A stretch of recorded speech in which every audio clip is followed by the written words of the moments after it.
Hello. What is this slow song? All right, well, we got Attack on Titan now. Hey, how's it going? Welcome. Nah, this is too intense for right now. Okay. Oh, we gotta. Okay, that's fine. That's fine. Well, hello. Welcome. How is it going? Fruit Salad Puncher first. Hello. So, gun cleaning today. We've got the HK VP70. This is my new gun. I was supposed to clean it on Friday, but then I didn't. So so we're here now. Uh,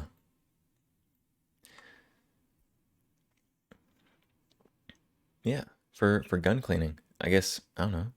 For those who don't know about this gun, VP70 is from 1970. It was the first production polymer framed handgun. Uh, Double feed magazine. In 1970.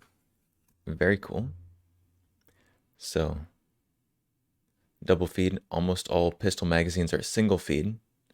Um, and most rifles are double feed. I guess most semi-automatic rifles. So it's very neat. It's made in Germany because it's an HK. I don't know, made to be rugged, reliable. This arguably is the gun that High Points are based off of. Uh, it's it's not a good gun, but it is very neat, and that's the important part. So now it's mine. I This has shown up on stream. Um, it was sitting there for the last collab, I believe, just on the hand cam. It's just been sitting around dirty. That's fine. It's it's designed to be very rugged, reliable. So a few extra days of it being dirty after its previous owner, it'll a few more days won't hurt it. So that is what we have here.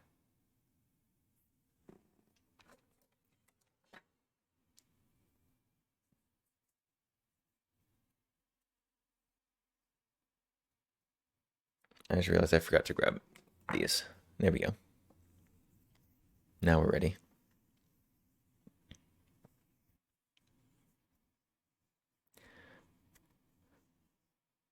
Yeah, so this is VP70Z. So it is not uh, the fun switch one with the very cool stock.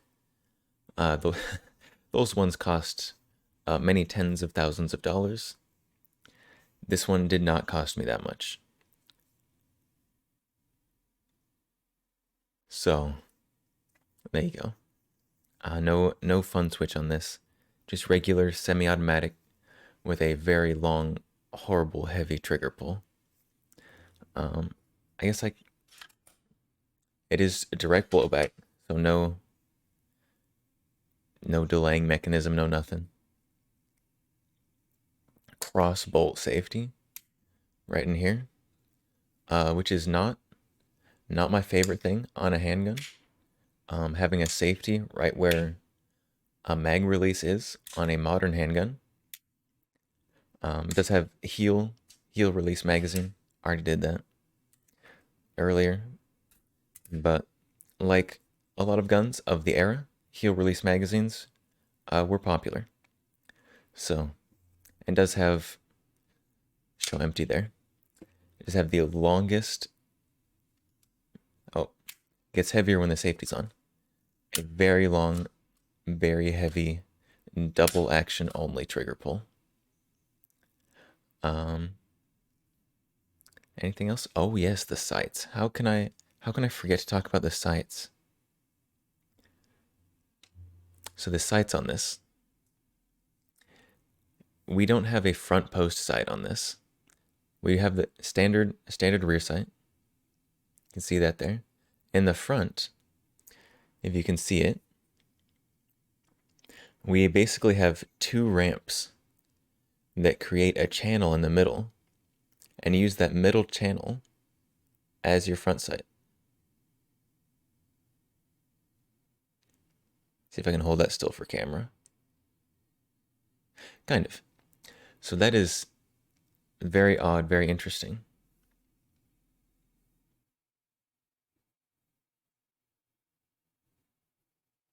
So there you go.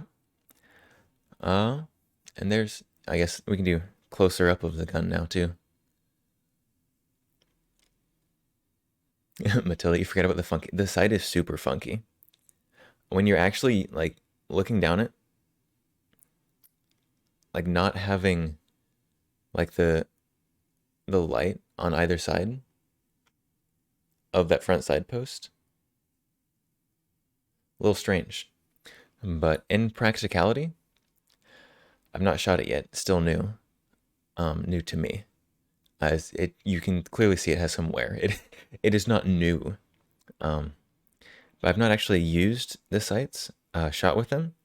So once I do that, we will see if they're actually awful.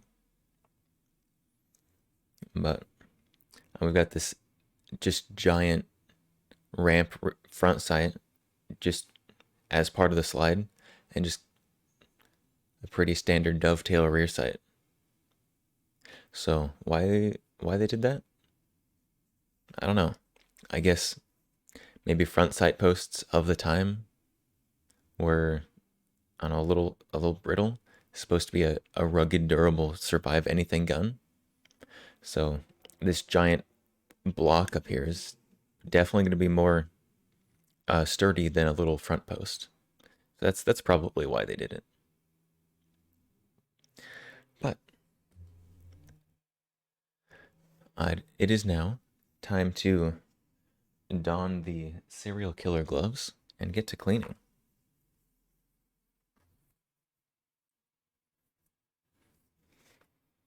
Yes, this gun is super funky. This is the first production polymer handgun, so they were still kind of figuring things out along the way, which is very obvious.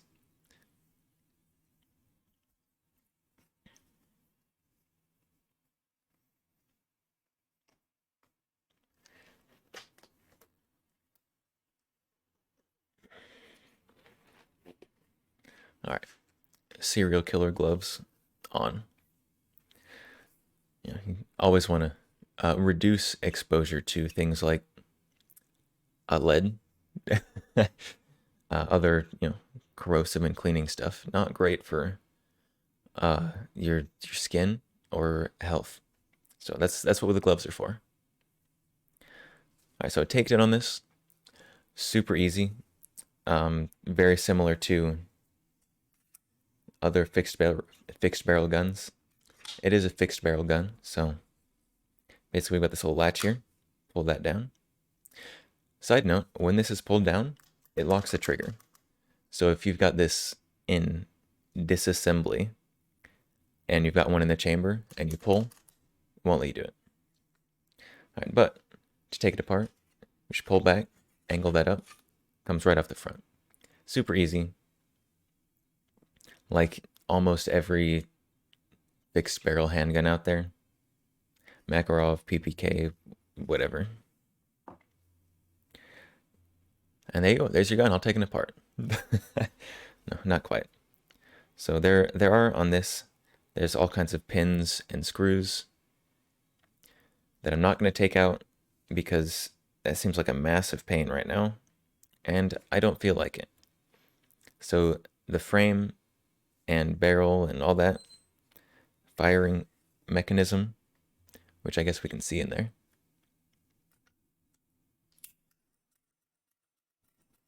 It's just a thing that moves back and forth.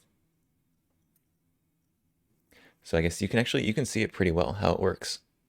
So like as I move the trigger back, you've got this thing right here. It's this little guy moves back, and so we've got this little silver thing moves back and forth, and just in front of it right here under my finger, you can see we've got the actual sear that starts dropping when I get to about there.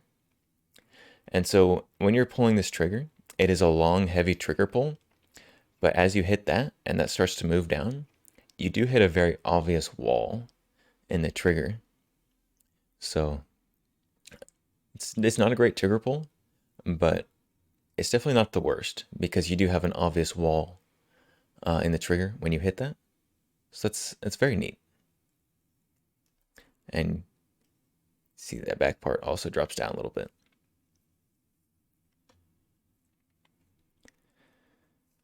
I know, but the extra deep rifling. When probably talk about that a little more when we get to the barrel. So can we see it from this side? Oh, look, man, that extra deep rifling comes through so well on the camera. Oh my goodness. I'm gonna point it this way. It's only half a gun. I'm not pointing the gun at chat. Yeah, so you can see the rifling on this very deep. That was done intentionally to let some gas vent around the edges of the bullet as it's firing. So rifling is there in basically any handgun to stabilize the bullet and spin it. This one has extra deep rifling to let gas go around the bullet. Because this is direct blowback. And so there's no delaying mechanism or anything.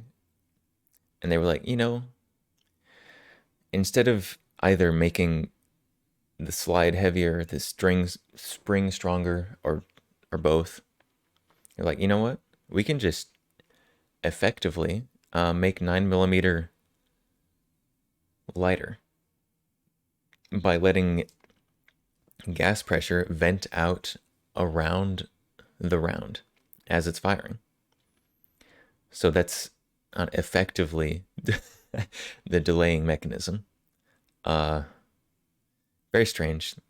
I have not done any testing myself, obviously, because it's a new gun to me. But apparently, that extra deep rifling basically turns your 9mm ballistically into a 380. So it's neat. It's neat. All right. So last part of disassembly here on this slide, we've got this little port in the back that we can turn sideways with the magazine. You don't need any tools to disassemble this, which is very cool. And you turn that with the magazine, pull this out. You've got your firing pin spring and guide rod and your firing pin.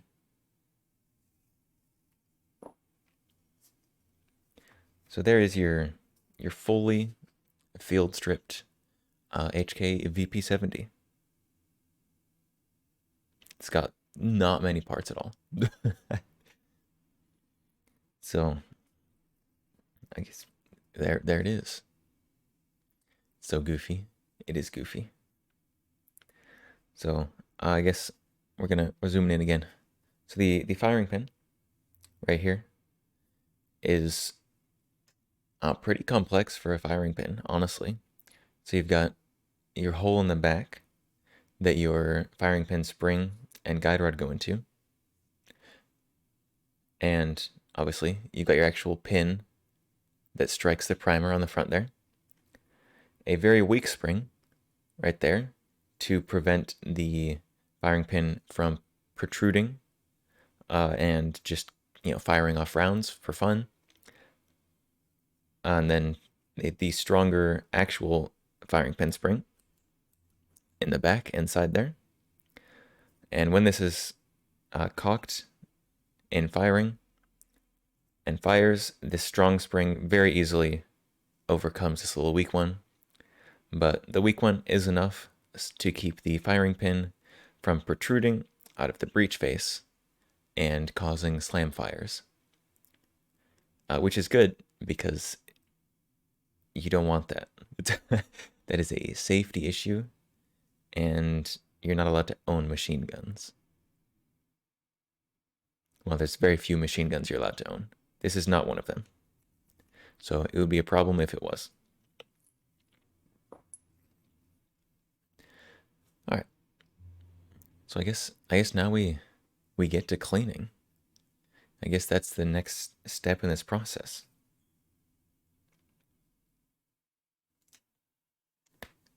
All right, so for the barrel, when I was getting ready for stream, I realized that my bore cleaner had spilled all over the place. So I don't have any of that left. I don't think. I just kind of I saw it had spilled and I assumed it was all gone.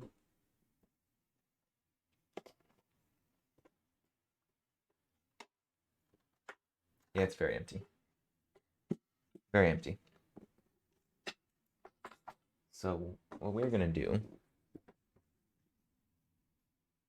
is use some a good old Ballistol. This is gonna be our main cleaning agent here. And we've got some Hoppies number 9 to use at the end. So I'm gonna start out by just dripping some of that down the barrel. Let that sit and soak for a second while we clean the other parts. So I'm gonna start with the slide. This is basically just one giant chunk of metal. It does have extractor, which I considered taking out, but I'll be honest, I don't know how it comes out. So we're not gonna do that. We're just gonna get everything in this as best we can. And I mean, I put some snap caps through this, just, basic, very basic function test. And, the extractor worked. So it'll be fine.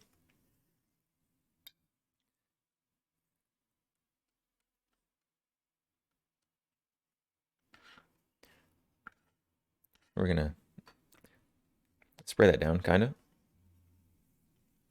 And this does, from the previous user, has a little bit of rust, a very, very small amount, just kind of in the little teeny grooves of the writing and the engravings. So we're gonna try to get that out, obviously.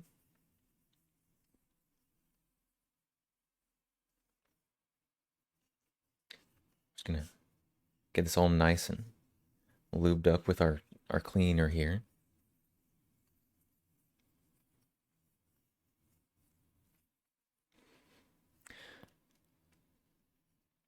Toxic Rambo. Am I doing rapid fire stuff? Rapid fire stuff? We're just cleaning. There's no firing happening today.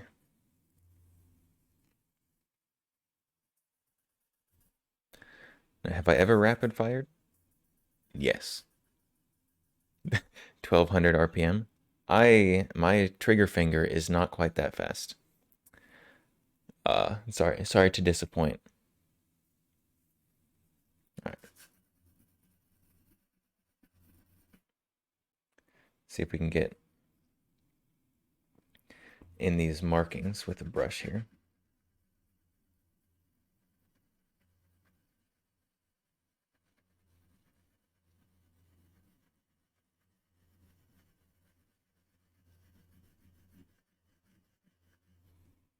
I feel like if I like move my mic to like right here, we could do like gun cleaning ASMR with like the brushes and stuff.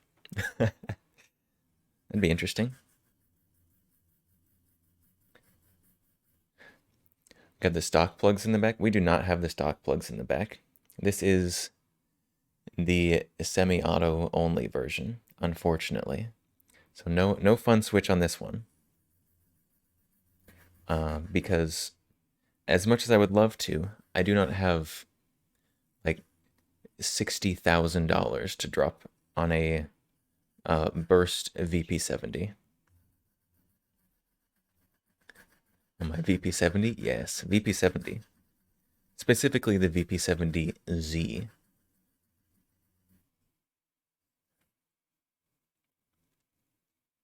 All right, we're making some progress on this writing. Got a little corrosion in there, but it's coming out. It's coming out. Nothing a Dremel can't fix. So I mean, you could technically Dremel in some slots in the back of the frame, but the burst VP70 did actually have some extra moving bits in there. So you would have to both Dremel it and probably custom machine new parts and fit them into your frame. Uh, which is, it would be a lot. Is it completely impossible? Nothing's impossible if you have enough money.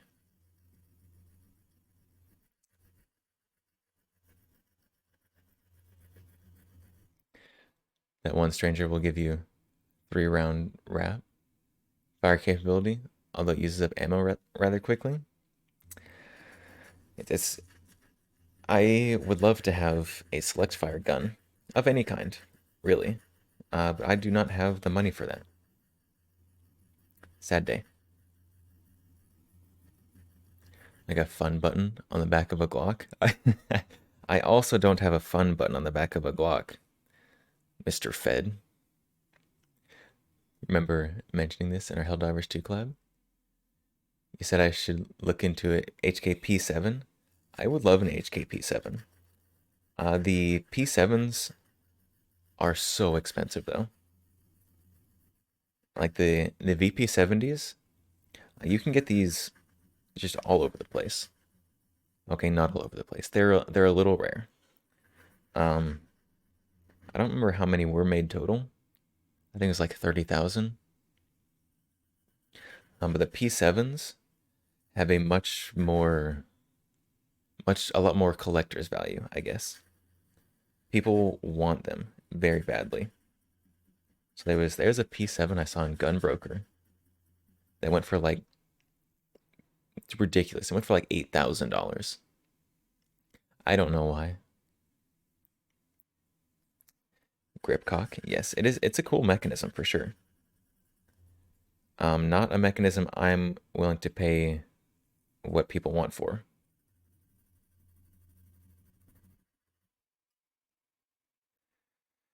Oh, cleaning corrosion out of these markings. Massive pain. We're almost there. We're getting there. You can you can now kind of see the markings. It's not perfect. We're getting close though. We just gotta keep scrubbing. Keep scrubbing the right angles.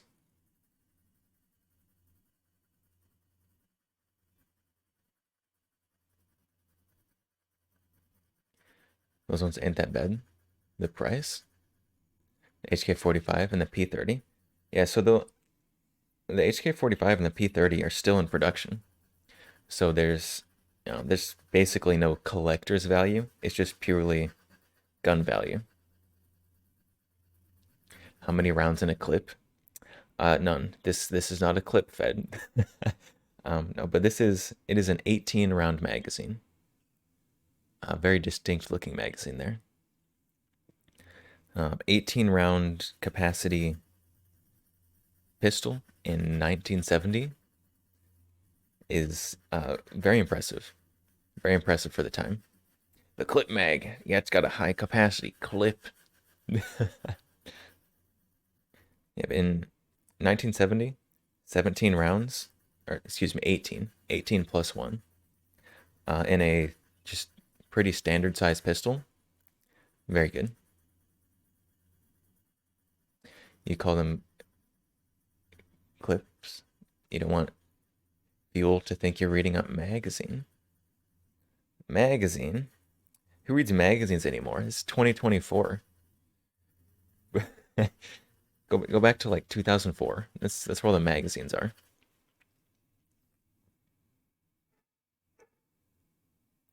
Come on. We're so close. We're so close to me being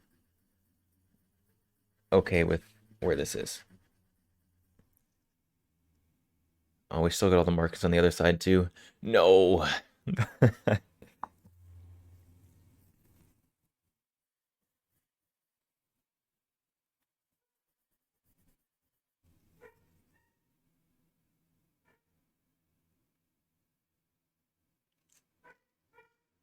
There we go. Now the markings aren't just full of corrosion. That is acceptable. MOS 4956. You can rightfully call it clip mag. I mean, there are a lot of guns that do use both clips and magazines. Um, the M14 is one of them. The Springfield M1A, I believe.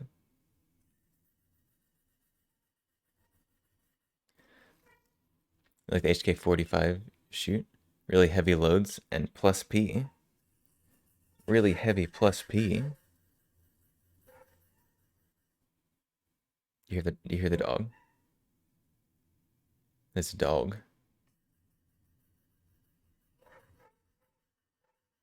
I don't know if the mics can pick it up. But if you hear a dog, there's some dogs barking in the background.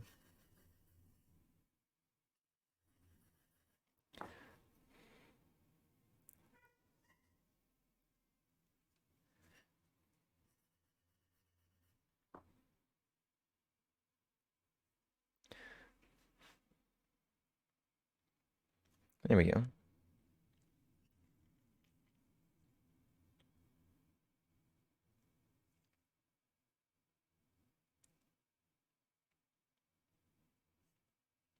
All right, so I think that's gonna be good for the outside of this. Oh no, we gotta get this little front sight groove up here.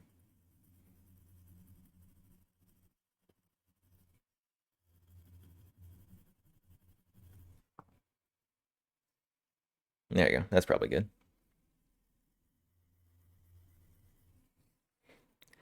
Let's try to get this extractor at least a little bit. I'm not taking it out, so I'm just gonna try to floss around it a bit.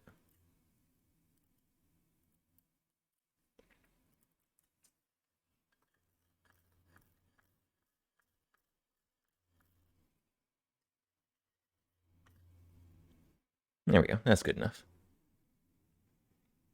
You can't really hear the background because of the music? Perfect. Perfect. That's what the music is there for.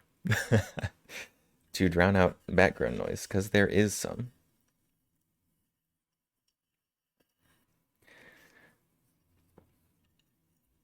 It's streamer hacks. Play music so people can't hear strange noises in the background. It is a very, very handy trick. I don't know how like ASMR streamers do it. Like have a completely quiet background. You can focus on the ASMR, whatever they're doing. Man, I don't know. I don't know how they do it. There's so many noises in the background just all the time.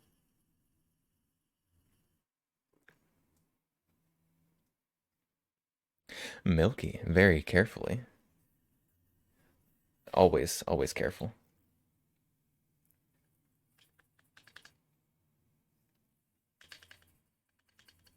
You think your new favorite caliber is 10 millimeter?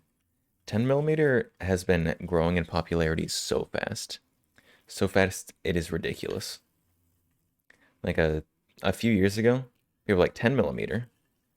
What is 10 millimeter? Do you mean 9 millimeter? And then all of a sudden, everyone 10 millimeter. How's cleaning going? It's well, it's going. The previous owner of this gun did not take wonderful care of it, so we are cleaning very much grossness out of this, and grossness there is a lot of. So I guess makes for good cleaning stream. Ooh, getting this firing pin channel is gonna be interesting. I mean, it's probably not too bad in there, but I still want to try to clean it because there is some gunk in there. I don't know if it's gonna come through well, but we will see. SIG 10 millimeter. SIG's got a few 10 millimeters. And you get the P320 X10. I've shot one of those. They're very very nice to shoot.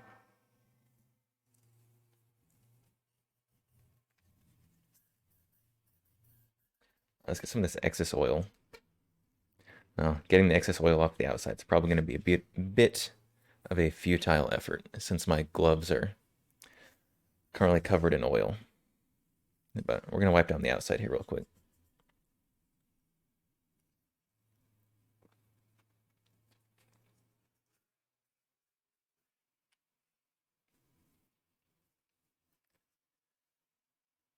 You know what I call them? The serial killer gloves? That's what they are. Look at these. Who wears these? They're serial killer gloves.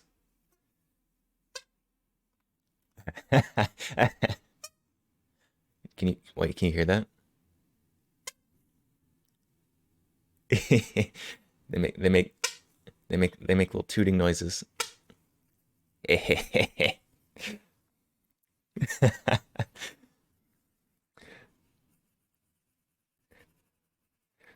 You might get one with a compensator. Do it. Do it. All right, Q-tip time.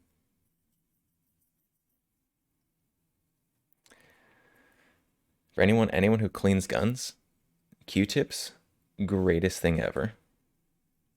There's so many small areas in guns. They're just hard to get to with a brush or a cloth. Q-tips work so well. VTubers cleaning guns. Yeah, that's what we got here. Hand cam, broken immersion.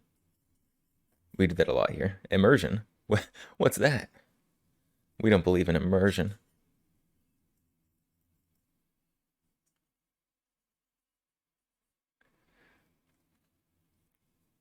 I'm just trying to get all the parts that I can't really reach well with the brush here.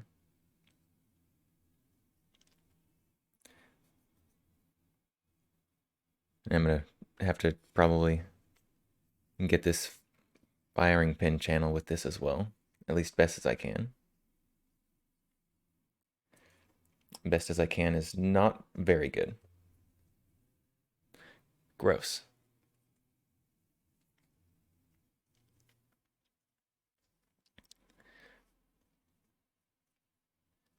You know why I jumped to that? Suspicious. Serial killer gloves. That's just that's what they aren't. The serial oh no. Get out. I've stuck it in too far. There we go. I put it in too far too fast. I lost it. Context, context.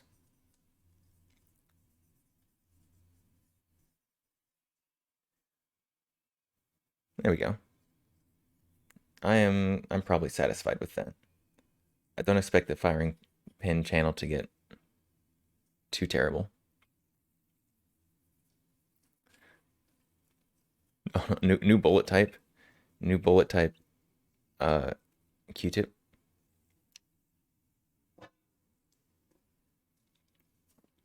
There we go. So we now have our slide. Nice and clean and shiny. Partly shiny because there's still excess oil on it. But looking so much better than it did.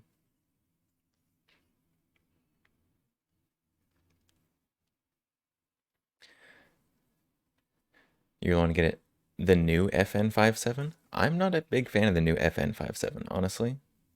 Like the FN57 has always been an iconic gun to me, just purely for the look, and they changed the look.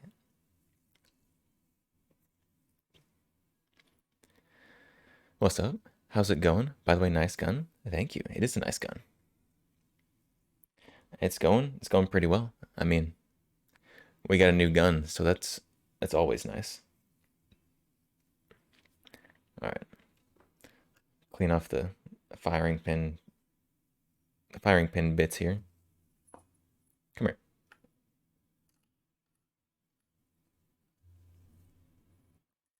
So I can probably just take that spring off.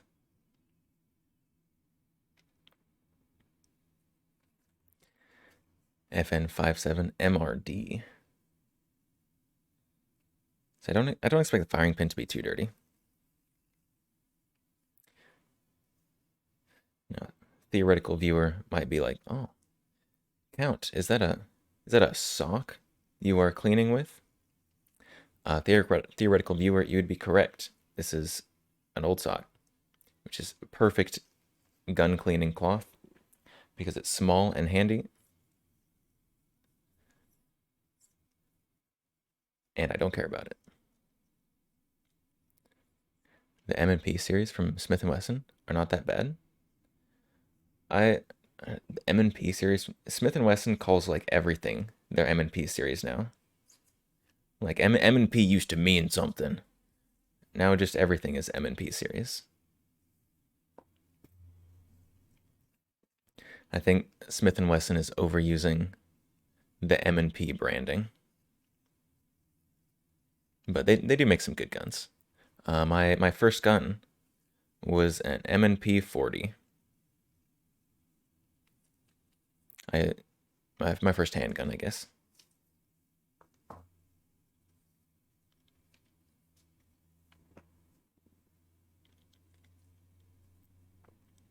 Gun sock. It is a gun sock.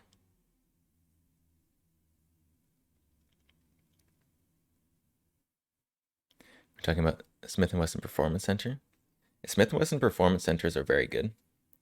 They also know they are very good and will charge you the price accordingly.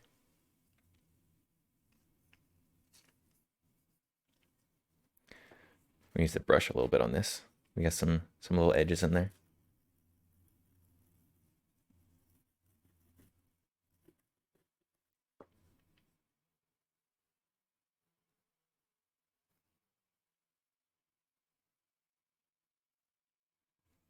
There we go.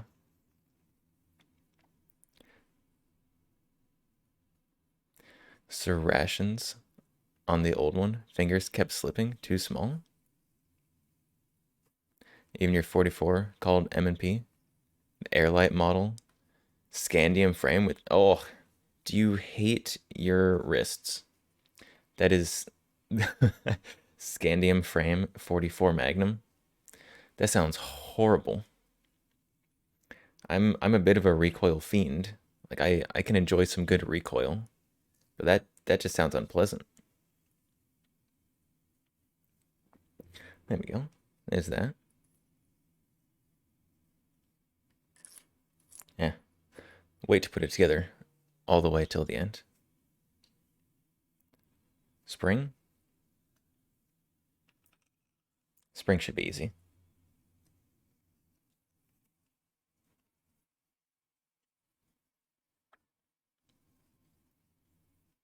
Seems like the new FN57 models are conforming to popular designs of pistols, busy looking front and rear slide serrations, armor mounts, etc. Yeah. The problem with the new FN57 is that when you compare it to the other modern 5.7 pistols, it doesn't stack up. So it still has less capacity. It's bigger. It's bulkier. It feels cheap. It feels like it's made out of cheap plastic. Honestly, if I was going to get a modern 5.7 pistol, for any semblance of practicality, I would go with the Smith & Wesson one. All right, moving to the frame now. The Smith & Wesson M&P 57 has more capacity. It feels better ergonomically. It looks better. That's, you know, those two, personal opinion. It's way cheaper. Like it just seems better.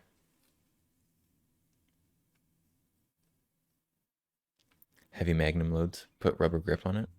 Oh yeah, I bet. Heavy magnum loads in your lightweight 44 Magnum sounds awful.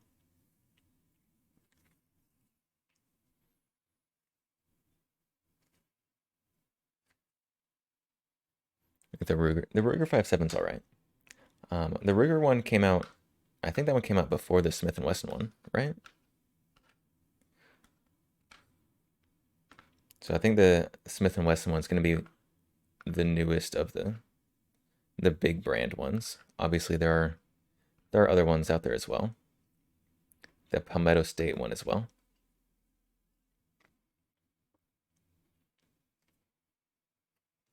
Well, I'm not really sure where to start on this, so we're just gonna start scrubbing.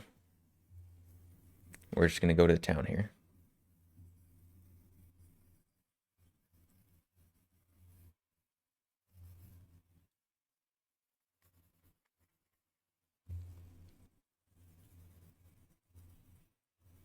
Didn't know that Smith & Wesson had a pistol in 5.7. Yeah, they've got the M&P 5.7. Um, it's it's pretty cool. It's got a interesting recoil system. It's got a whole like a barrel sleeve delay kind of system with a rotating barrel. It's pretty neat. It's pretty neat. I like it.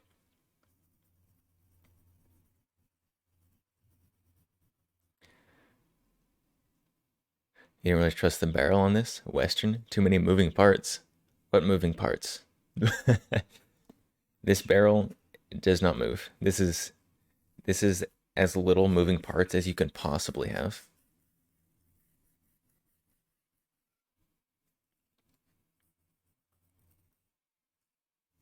Or the Smith & Wesson. Yeah, the Smith & Wesson does have moving parts. You strap in archives for potential gun of the day in the future. Very nice. Yeah, Smith & Wesson, they've got two models. Two models of their the M&P 57. They've got the with manual safety and the without manual safety. So they kind of have two models, but they're the same.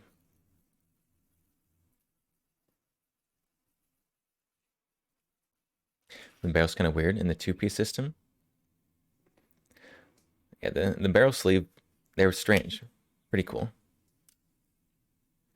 What I'm holding looks like a PPK. So the PPK, the I guess the assembly is very similar.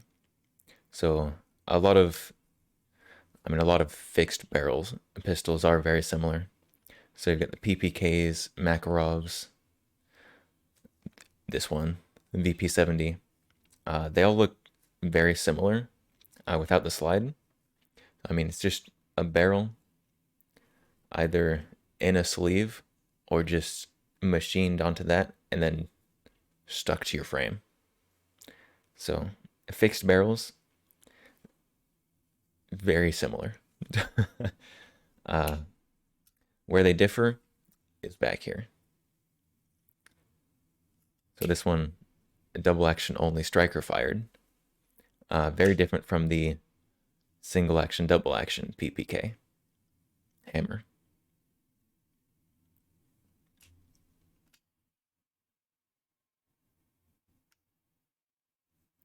A little too old school for you, like Walther P38 M9.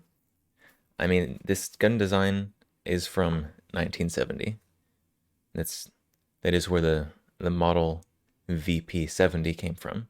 So it is a bit old, but first polymer frame production handgun. It's pretty cool, very neat.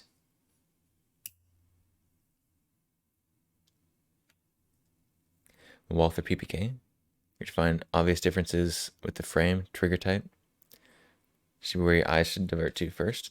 I mean, there are definitely differences.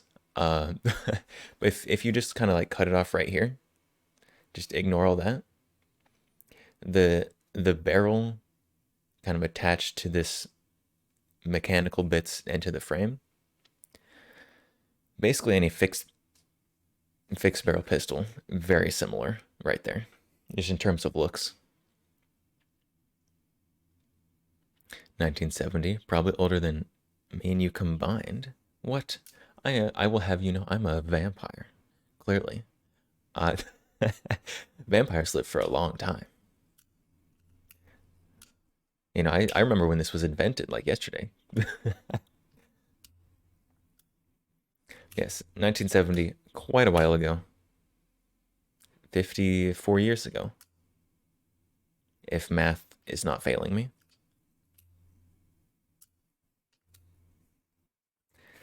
Oh my, what are you doing?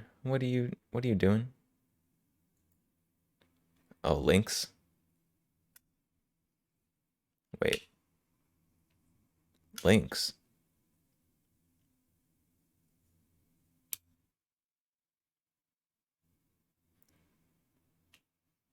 There's no links in that.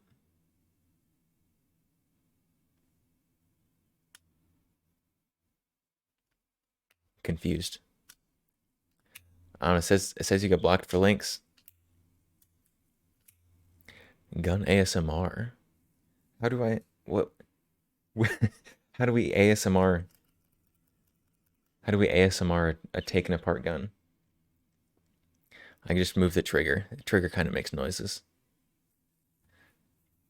You only put links if streamers okay wants to see something. Yeah, so links here are kind of restricted.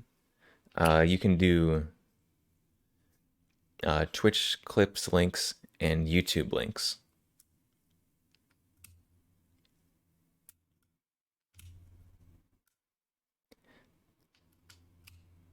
Why did that get blocked as a link? That's oh, I that's hilarious. You made me laugh a little bit. There's no space between the period after hilarious and the U. So it's hilarious.u. And, and Twitch thought it was a link. Or Nightbot thought it was a link. Nightbot's out here throwing around false accusations.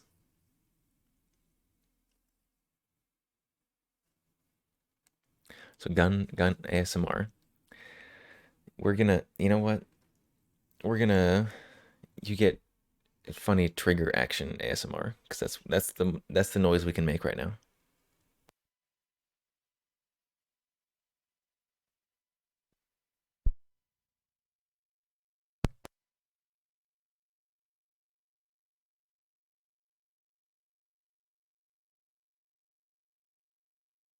All right, you ready? Ready for this ASMR?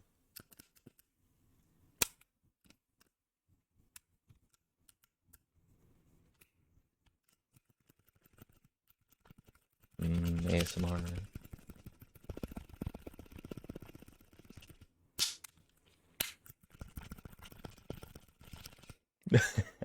there you, there you go. There's your ASMR. I hope you enjoyed it fully.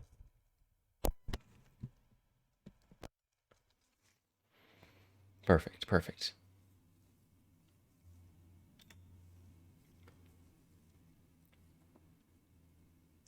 Next thing you know, robot will take you to court. It will, for sure. All right, let's wipe this down a little bit. I just kind of scrubbed on it for a while with no no aim in mind, just mindlessly. So let's wipe it down a little bit.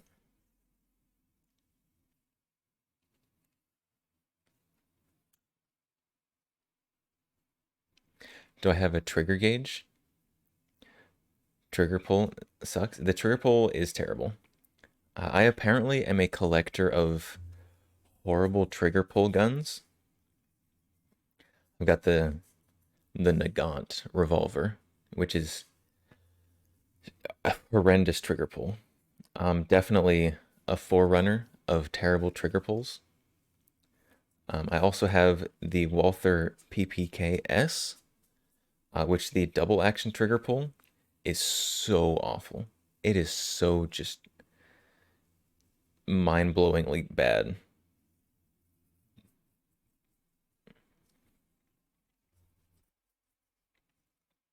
And this one, uh,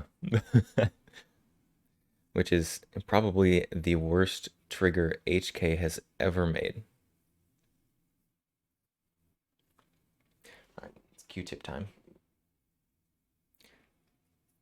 Try and get down here in these little mechanical holes.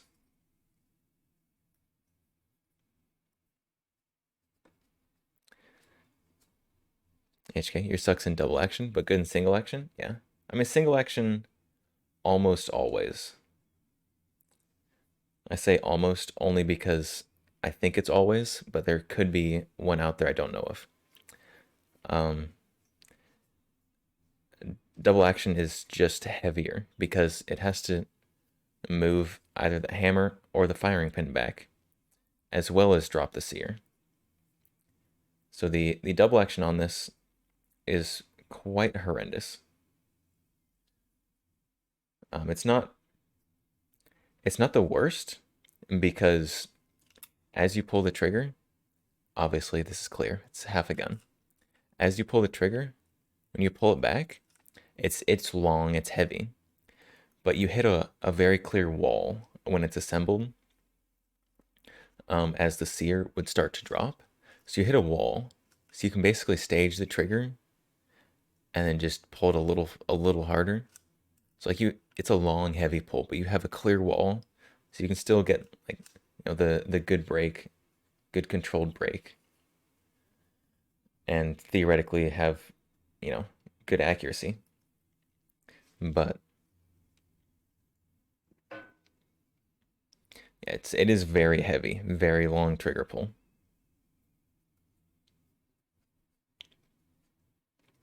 You're kind of like a pistol fighter. It's a word for it. Very picky about a lot of stuff on your pistols. I I have pistols because, well, I have most of my guns because I think they're neat. That's I guess I'm a collector of nonsense that I think is cool.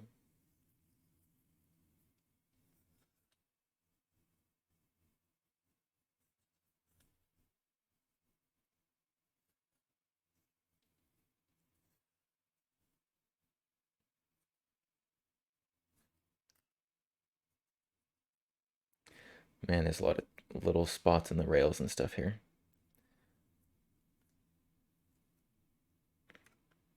A lot of little edges in here. I'm having a hard time getting to all of them very well.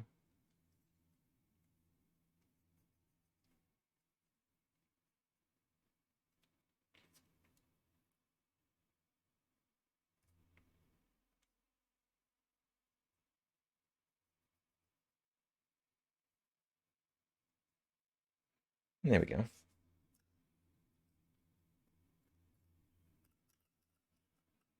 I think that's going to be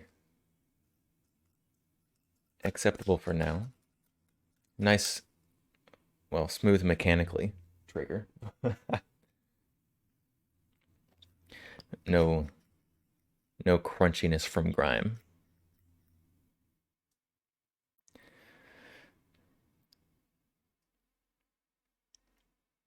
Spanish and French words for pistol fighters. What?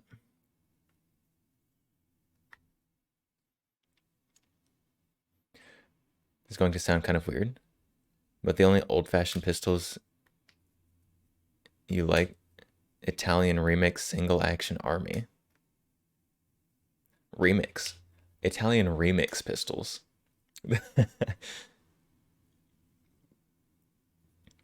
Yeah, the single action army reproductions are cool. Grip and fanning the hammer. I have never actually fanned a hammer on a gun with ammo in it. Fits in the hand like a glove. A single action clone? No, no, no, no. Single actions were invented before ergonomics. Those things are so uncomfortable to hold. I hate I hate the ergonomics of revolvers, especially old school ones. Like some modern revolvers are okay, but oh, those old revolvers are so uncomfortable to hold.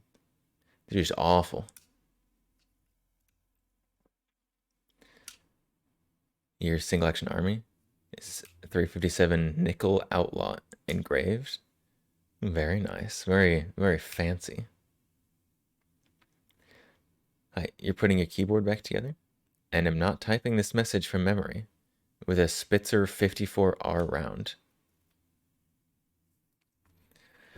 What? Uh-huh.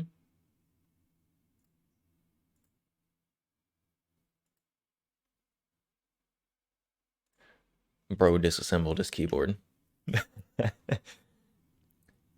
Bro is poking at his keyboard with the 762 by 54 round because he took off all his keycaps.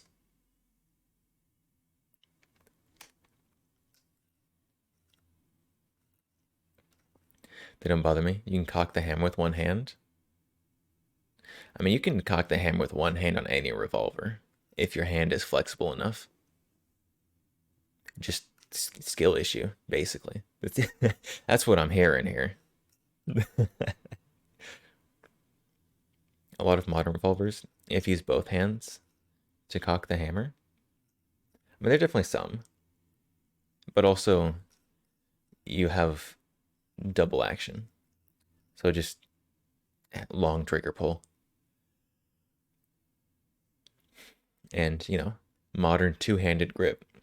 You've got your other hand up there anyways, so may as well use it. All right, so last part on this pistol to clean. Actually, feed ramp. Gotta scrub down to feed ramp. Okay, good enough. Good enough. Bust out the Dremel, polish the feed ramp later. I'm not gonna do that.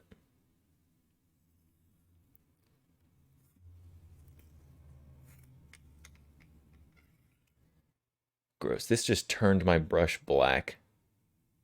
Also, it pulled a bunch of fuzz out of there. Why is my barrel full of fuzz?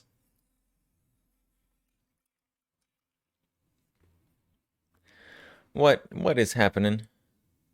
What in the links is happening tonight?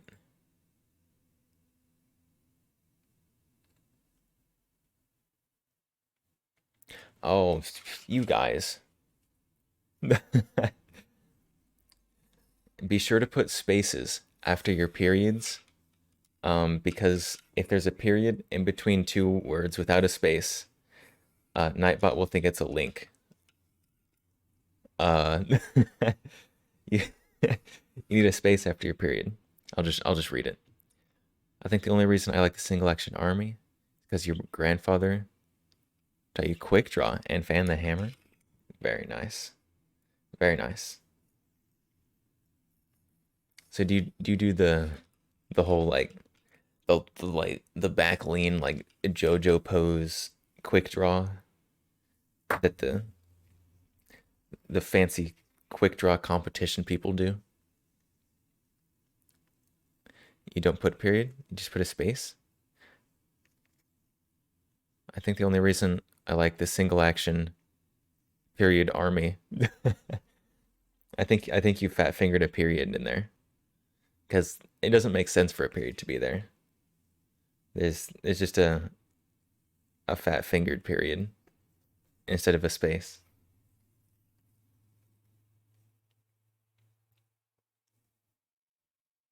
All right, so that's looking pretty good. Brush did a good job in there. Maybe a speech problem because you're talking faster than you're typing. I always have that issue. When I type, I have so many just stupid spelling errors because I'm not a slow typer, but I'm not a fast typer either. So I think at a different speed than I type, and it does not usually end up going well for me. Nerd? Who are you calling a nerd? You're a nerd. Alright, I know this isn't really how you're supposed to do it. I'm just using the brush to mash the patch down the barrel.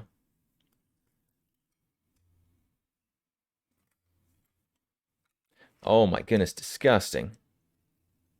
Gross.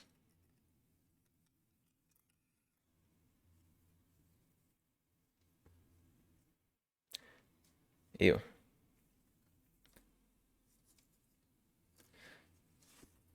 So you're really supposed to use a special, they have little, basically, eyelet things to attach these little patches to. But because of the super deep rifling, I'm just putting on the brush because I want to actually get in the rifling more than you can with just shoving the patch through. So it looks like I'm just being insane here, but there's my logic for this. You never really did competition? Your grandfather used to. Very nice. Yeah, those like Old West kind of competitions are super neat. Man, that patch came out almost clean.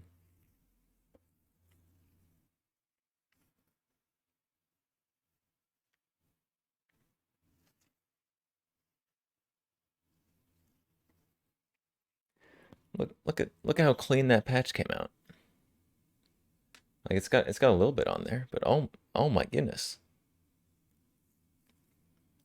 Am I gonna have to just do pushing the patch through with a brush forever now? Life hacks? Life hacks? Alright, we do have some rings around the barrel. I'm not gonna be able to get those completely off, but we're gonna scrub at those a little bit. See if we can get them off a little bit.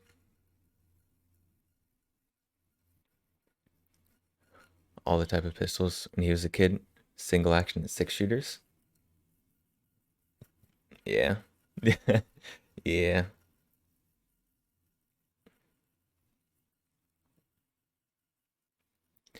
You like spinning the cylinder? Sounds like a rattlesnake.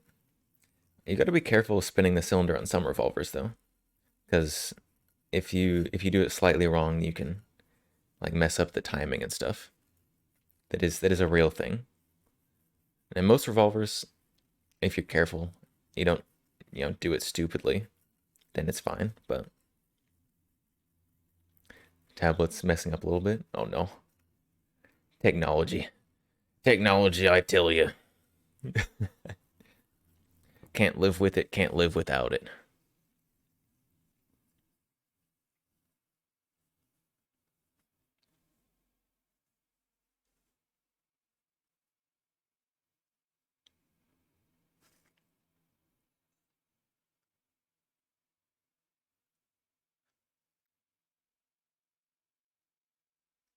Man, we've got some crustiness on the end of there. I might have to get my brass wool for that at some point. We've got. Be careful not to actually point this at the camera. Don't want people getting scared. Come on, focus. So we got some crustiness on the end of the barrel there. Probably use some brass wool on that. That'll take it right off and not damage the barrel. I don't have that with me though, so just a little bit on the end. I'll get it later.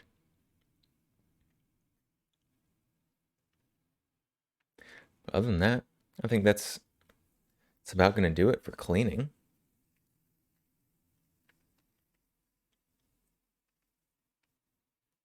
You only spin cylinders on single actions. Modern, you'll spin the cylinder, and when it stops spinning, close it. Friend told you about the timing. Yeah. I mean, the real problem is when people do like they spin the cylinder when it's like folded out, and while it's spinning, they just like flip it closed. So just like all that inertia of it spinning just goes straight into the timing, adding a lot of torque in there where uh, there's not supposed to be a lot of torque. So over time, it wears on the timing and eventually will break. Now it's not gonna happen automatically. It's like if you get a revolve and you're like, you know what, I just gotta do it. I gotta do the cool movie thing where you spin it and slam it closed. Like if you do that like a couple times, it'll be fine. But just know that it's not good for the gun.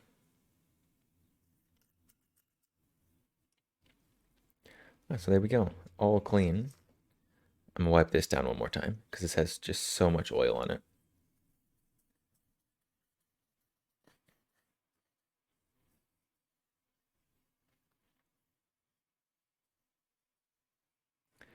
Probably gonna have to wipe this down again after stream because this slide is very. Also, my gloves, they're just covered in oil. So I'm wiping it down and then proceeding to touch the part I just wiped down with the glove. Just adding more oil right where I wiped it off.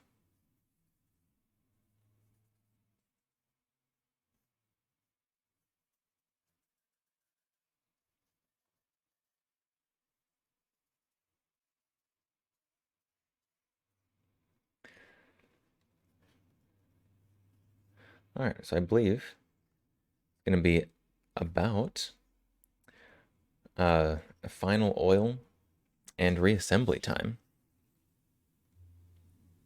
Let's zoom out a bit for that. You know, slam it shut. You just close it slowly after it spins. Yeah, yeah. Fun to see what round goes off first. Like Russian roulette, except it's just a bunch of different things loaded in there. And you're not pointing it at people. That's an important difference. All right, so oil on this. So we're gonna oil the parts of this that have a lot of wear. So the parts where the finish is worn down to shiny, those are the contact surfaces. So those are parts we're gonna oil. So put just a little bit of oil on those parts. And then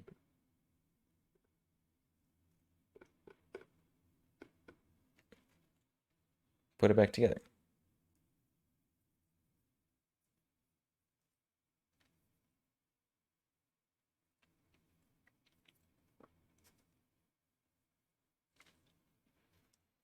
I do also have to, we actually have to put the firing pin back in. Forgot about that one. So I'm not gonna put any extra oil on the firing pin because we already put Ballistol on it, cleaned it with that. So some people only use Ballistol, and so it is lubricated from that. And you don't want extra oil in there to get it all gummy. So we're gonna leave it like this.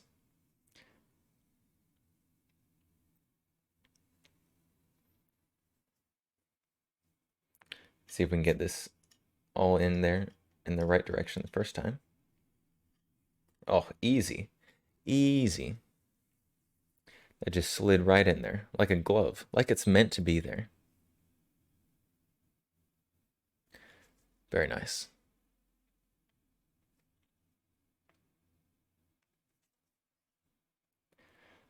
So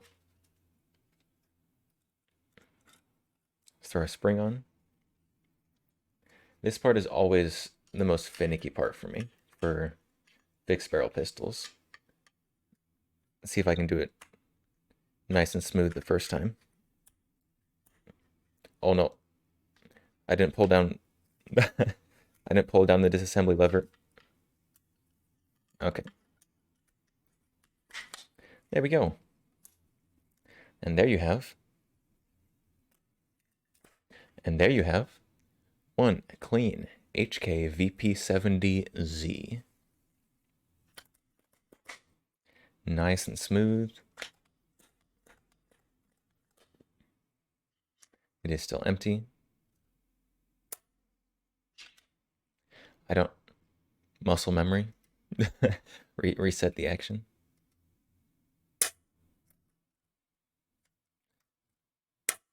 Very good. There we go.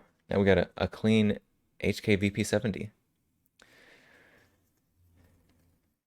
One more time, we're going to wipe this down because so much oil.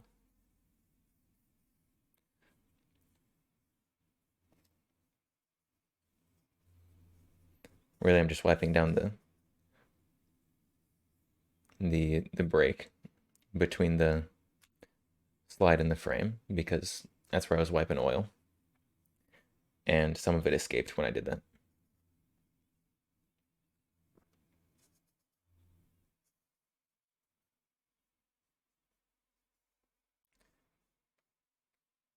There we go.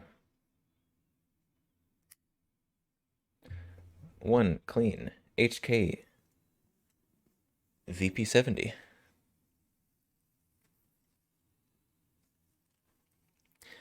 Used to hate doing that with PPK. Hammer bite was annoying. I don't really have a problem with hammer bite. I've got very skinny long hands. You can't really tell with the serial killer gloves on. I guess kind of. You see my knuckles are way back here. And the web of the glove is way up there. I have very long, skinny hands. So I've never really had a problem with slide bite or hammer bite.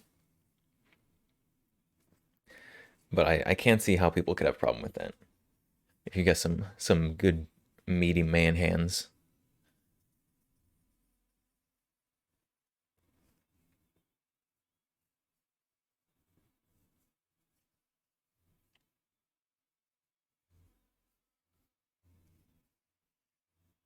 It is another bonus of striker fire. No hammer bite.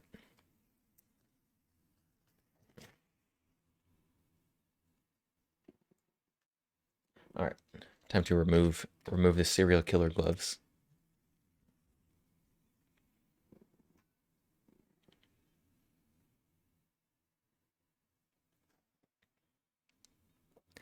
And there we go. One clean VP70.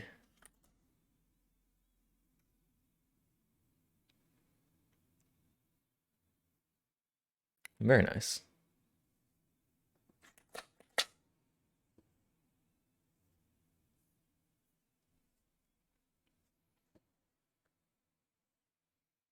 Oh, and I guess another fun tidbit of information. I didn't share about this earlier. The markings on this gun, it's got the model down here. The serial number is on the slide. Because 1970, that's how they did it. Why? I don't know. It's just how it is.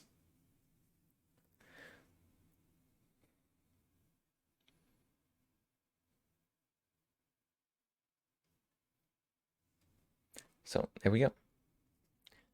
Now it actually needs to go take this out shooting.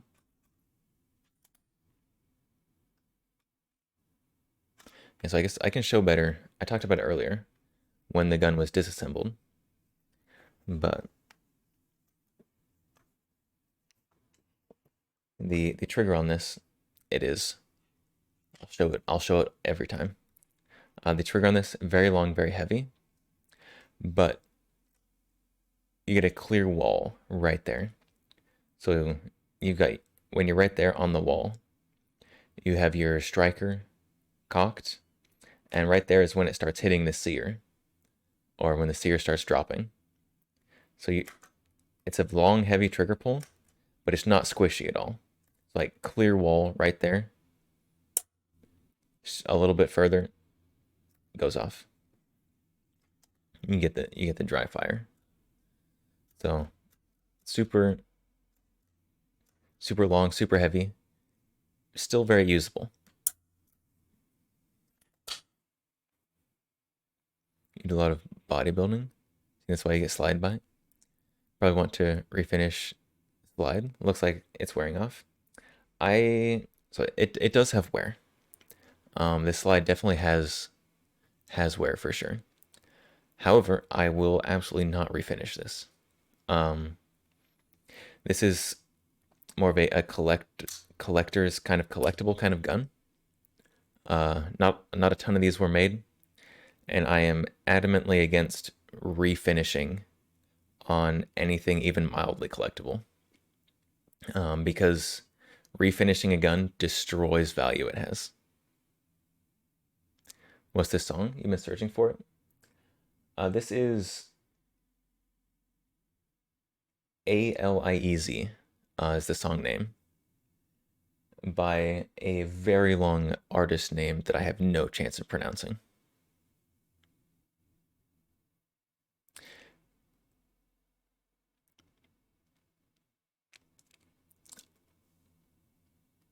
ALIEZ. Yes. Alize. I don't know how you pronounce it. Cool song though. It is also right there. If you can read that. And the very long artist name.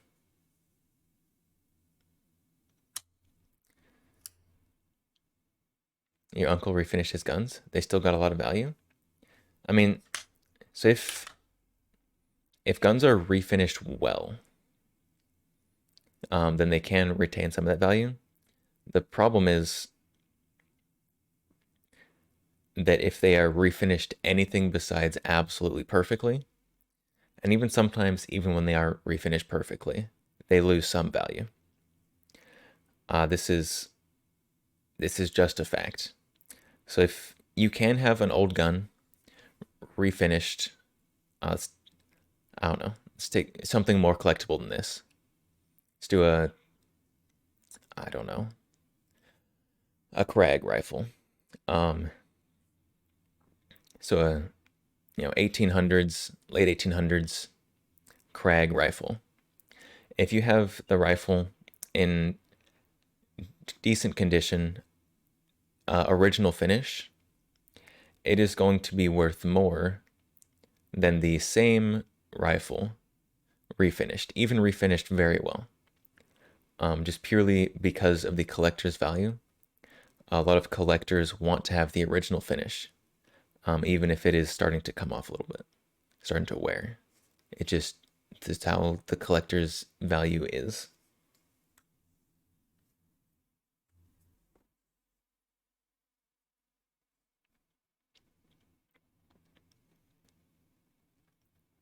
He had a German rifle before they were called Mauser, a German Gewehr 88.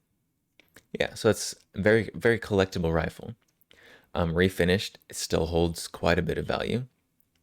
But same gun, original finish, worth more. Also, just the fact that it has the original finish is pretty neat. So, any gun I have with even a smidgen of collector's value, let's be honest, these things, the only reason that these aren't just in the garbage, because they are HK's cheapest, worst gun, is for collector's value. So there are a lot of models of this out there, that were taken better care of by their owners. This one does. It's got some wear, very standard wear, you know, on any edges there. But I kind of like it. Like this gun was definitely used, but it is definitely still functional. So I don't know, the kind of battle worn look. It's neat. I like it.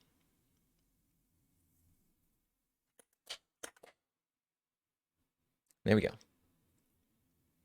and it does look a lot better now after I cleaned it, because before, this writing was just filled with rust. So I I mean with the finish kind of starting to wear, you'd have to be more careful. You got to take good care of it. But I clean like every gun I own if I shoot 20 rounds through it at the range. And I wipe down my guns even if I don't shoot them. If they've been sitting around for a while, I'll wipe them down, put a new layer of oil on. So I'm not concerned about my guns just rusting away with wear in the finish.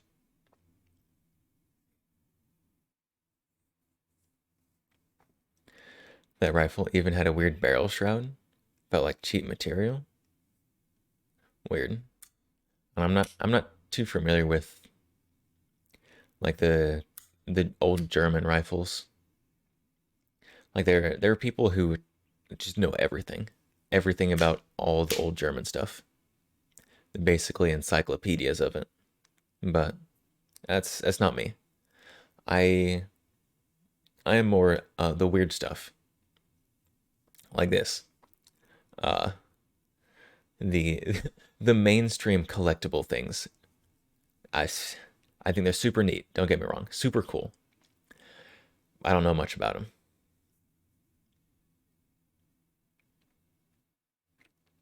Your uncle learned his woodworking from an Amish relative. Very nice. That is probably some high quality woodworking.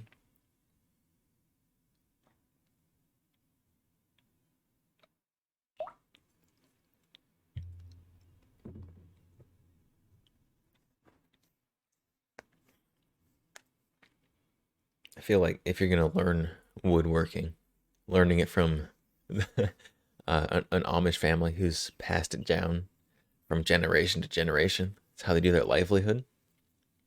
Probably gonna be pretty good.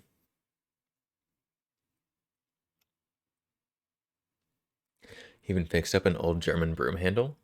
Very nice. There's there's a YouTube channel. I used to watch them a lot, but I haven't had much time recently. They do a lot of like old collectible kind of guns, like working on the wood, oh, on the metal bits. Oh no, what are they called? Why can't I think of why can't I think of them? I I keep wanting to say Mark Serbu, but that's not them.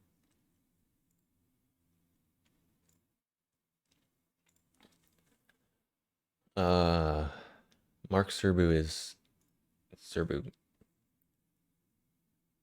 Hold on, I'm gonna figure it out.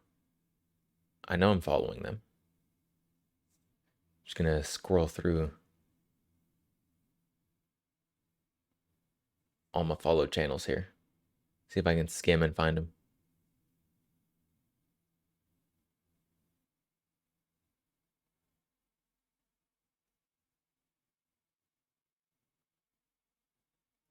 I don't know, I can't find them. There's some YouTuber who does a lot of the kind of old guns, like Mark Novak. That's who it is. Mark Novak. He does a lot of old work. He does, you know, works on the like cracked chip stocks, broken pieces, stuff like that. Kind of the restoration stuff with collectible guns. Very neat. Uh, we can we can right here. This guy, Mark Novak. So he goes, I'm not really tutorials really, but there's a lot of very cool information. Um, Conservation is one of his big things. So like he doesn't do refinishing, but he conserves the finish that's there. So keep as much of the original finish as you can. But conservation, recovery, very neat stuff. If you like the old guns kind of restoration stuff, very cool.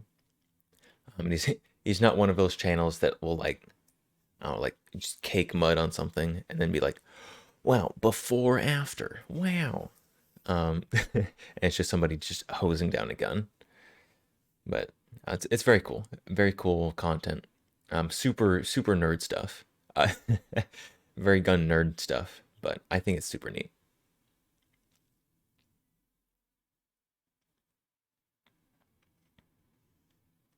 The guy that refinishes rusted stuff.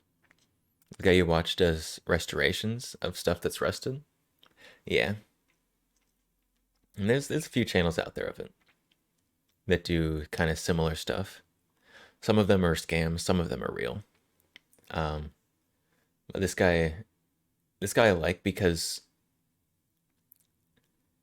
I mean nothing I get is going to be just absolutely just caked in rust. Like stuff I get, it's gonna have some rust spots here and there. Maybe a bit of cracked wood here and there. So like, how to fix that? Super cool. But I'm never gonna like buy a rust hunk and, and pull a gun out of it. It's this not what I do. Guns almost fell apart, but he fixes them to make some shoot. Yeah, so there's a lot of that. The problem with that a lot of the time is as things rust, it's a chemical reaction. So as things rust, you lose actual material from the gun when you clean off the rust. So while you can, with a lot of guns, definitely clean up the rust and make them look decent, a lot of the time it's purely looks. A lot of those guns, like especially on the internals, if the internals are rusted, you don't want to actually shoot them. So like you can have a super rusted gun finished up real nicely, have a very nice display piece. But because a lot of those parts have literally lost material, um, you don't want to actually shoot them because, well, you have pieces missing material. So you've got parts more prone to breakage. Um, Tolerance is not as tight. So I don't know. Very cool stuff. A lot of those you wouldn't actually want to fire.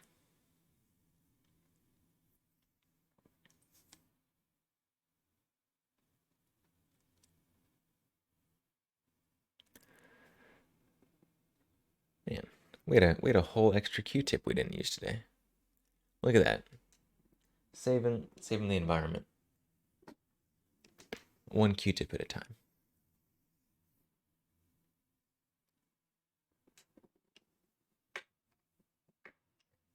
Let's move all this stuff out of here.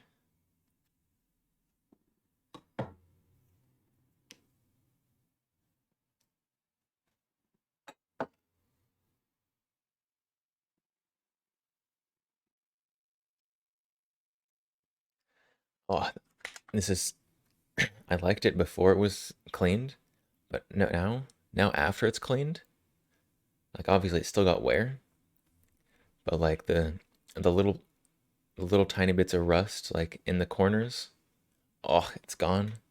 So nice. Honestly, it also just it feels clean. This gun feels clean now. Very neat.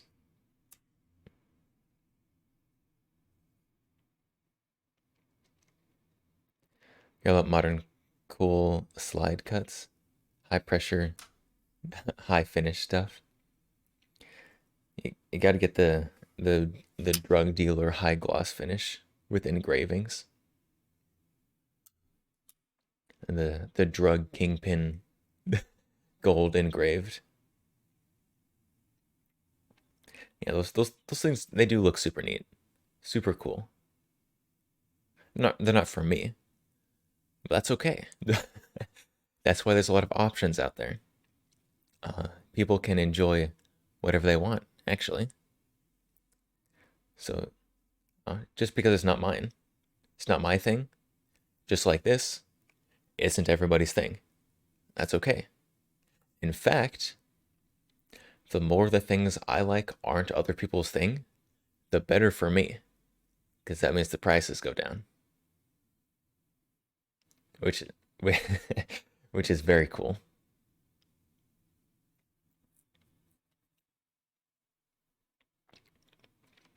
1911 gold-plated Aztec Empire.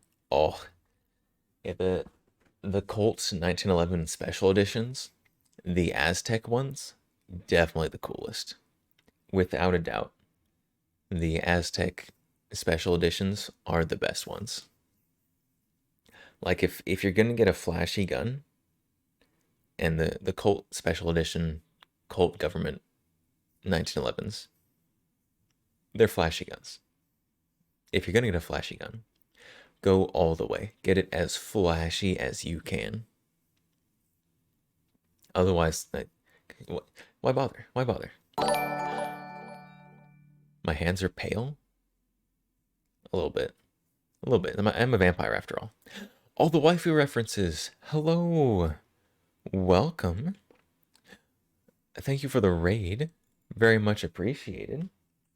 And welcome, raiders. Give you a shout out here real quick. Hello, welcome. How was your stream? How did it go? Graphing things out before with some little measurement lines and whatnot, so just freehanding it. But whatever, I wasn't planning on this thing going so hard. I was just looking for something drawn goats? Playing Goat Simulator? Yeah. It's not looking too bad. I'm just like trying to figure out how I had the spirit of voodoo. We doing some sacrifices over there? Coding exercises worked on your model. Very nice.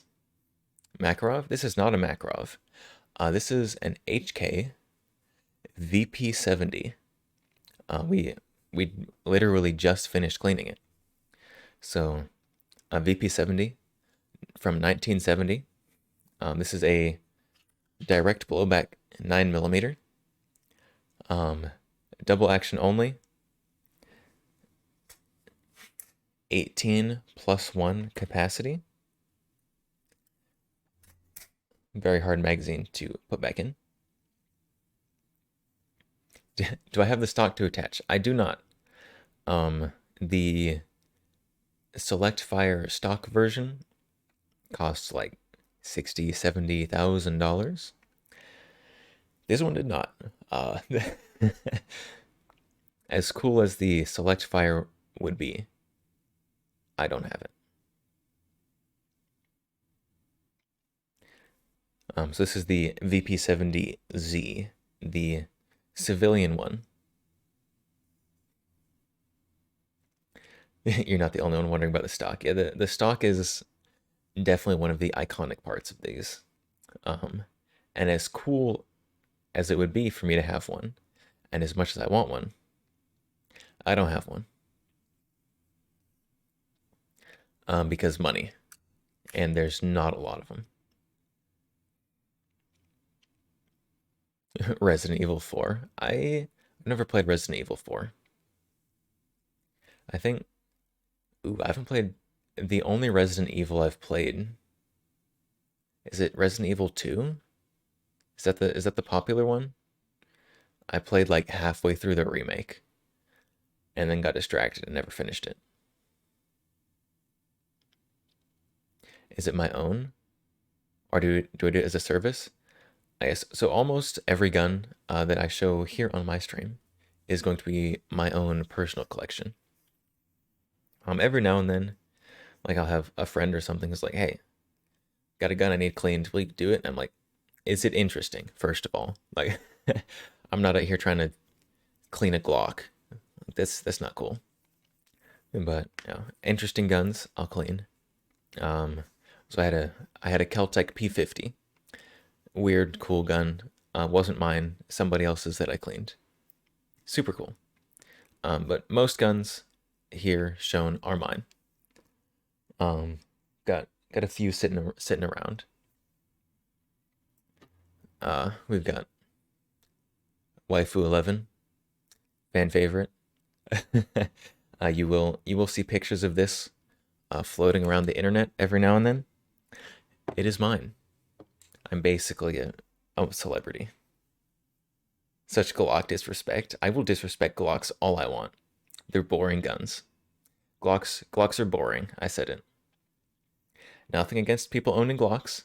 They're good. They're reliable. Well-proven guns. But they're boring. And I don't have time for boring. Don't I recognize perfection? Clearly. Don't you see the HK on the table? This was the first production polymer frame handgun. Very neat. This gun is so far from perfection, but it is very cool. It definitely has the interesting factor.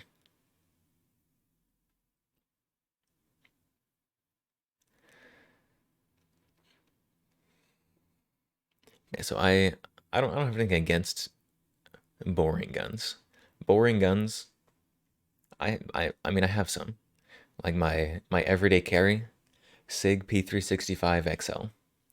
Super boring gun, but it's reliable, very handy, works well as an everyday carry. Super boring though. So I don't really show it on stream because it's boring. Be careful. Men and Glocks are popular. They do a lot of stuff with. Yeah, but they're boring. Yeah, there's this. I mean, Glocks, definitely. Biggest aftermarket of any gun. Maybe besides AR-15. There's a lot of stuff you can do with it. You know, you take your Glock perfection and change it because apparently it wasn't perfect.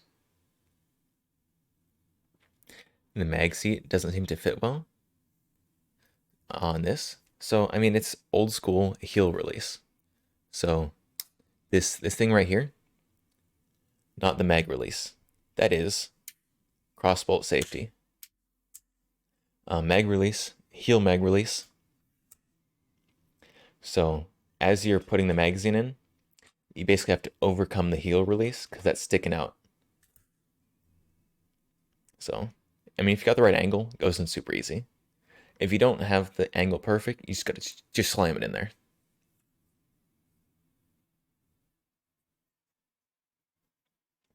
Sig modular fire control system. It's pretty cool. It is cool. It's neat. There's a lot of them now. You got the 320, 365. You got the Echelon. In terms of modular fire control systems, I hope that the Springfield Echelon gets more support because I like it better. Yeah, still pretty new.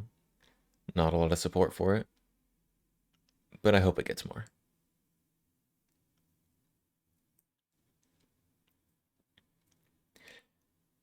You see, yeah. You like 33 round stick clip, stick mag. Yeah, so this isn't a 33 round, and it is old. 1970. 18 rounds. So in 1970, this was your 33 round. So, very high capacity for 1970. Honestly, capacity still competes with modern guns. Because full size capacity, modern guns, is still 17 or 18. Obviously, you can get, mostly it's competition ones go up to like 20, 21. But very cool.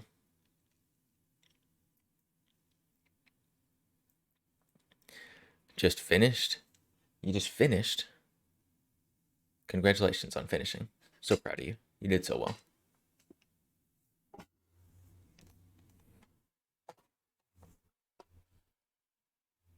So I did also get something else new recently. It's not a gun. I got something new that's not a gun. Also, I mean it's gun adjacent, but I did get the SOG bayonet. I got I got the SOG Tanto bayonet. So we've got our neat little bayonet here that I can throw on a modern rifle. Neat little guy. I did realize I don't actually have any guns that take a bayonet. So I have this super sturdy, cool bayonet. No guns to put it on. So that's, I'm gonna have to buy a gun to put a bayonet on.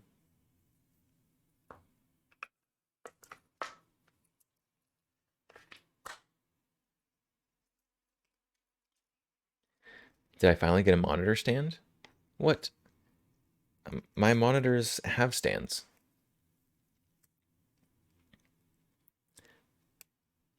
I see I've got 3 monitors with 3 monitor stands. We've got that one. The monitor stand is a Texas Criminal and Traffic Law Manual. That one, you can see the monitor stand kind of sticking out. It's got a little tray with all my coins on it. And that one, you can see the little circle sticking out. Look at all those monitor stands. Wowie.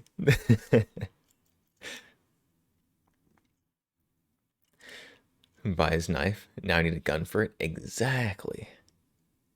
I already know the gun I want for it too. I just have to save money for it. The Glock you really like is Glock 19X. You upgraded it with the TTI slide tungsten guide rod.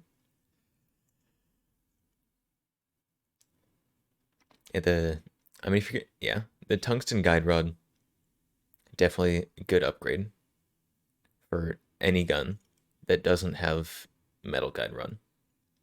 If you have a gun doesn't have a metal guide rod, get one. Best upgrade.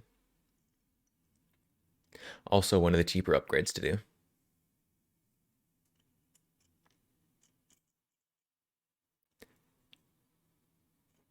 Got slide on sale. Tungsten guide rods overstocked. Very nice. Yeah, I feel like near everything now goes on sale often enough that just wait for a sale. Just wait to get it on sale. Like if there's something you decide you want, just wait to get it on sale. There's enough sales from enough companies often enough. Like unless you're like just super hard pressed, like I need this now. Wait for the sale. Baka mitai? Oh yeah. Oh yeah.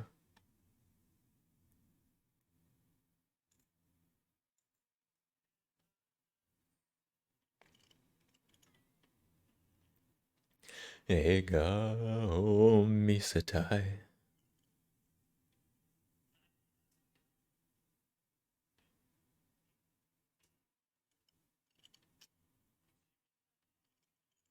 Everyone get out your vibe, your music emotes. Now's the time.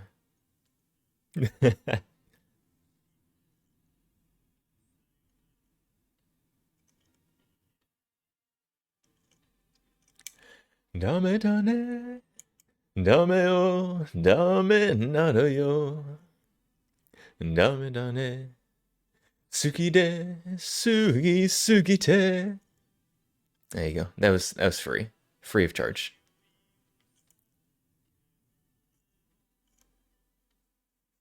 He was watching Black Clover. I put your keyboard back together. Very nice. I've not actually watched Black Clover. That's one of the ones I definitely need to watch though.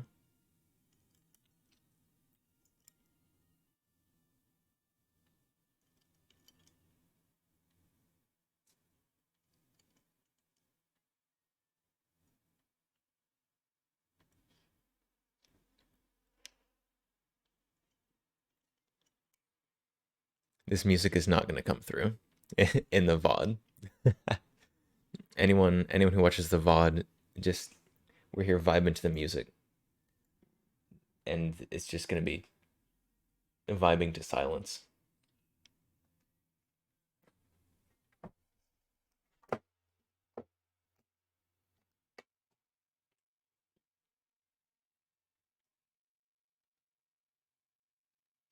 Your favorite song is Tokyo Ghoul, song with the lyrics unbreakable, unthinkable.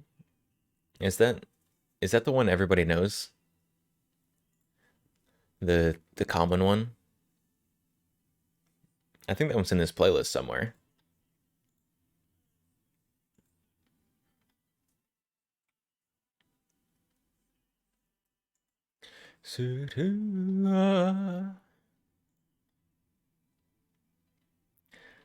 I want to just yell this song, but I can't.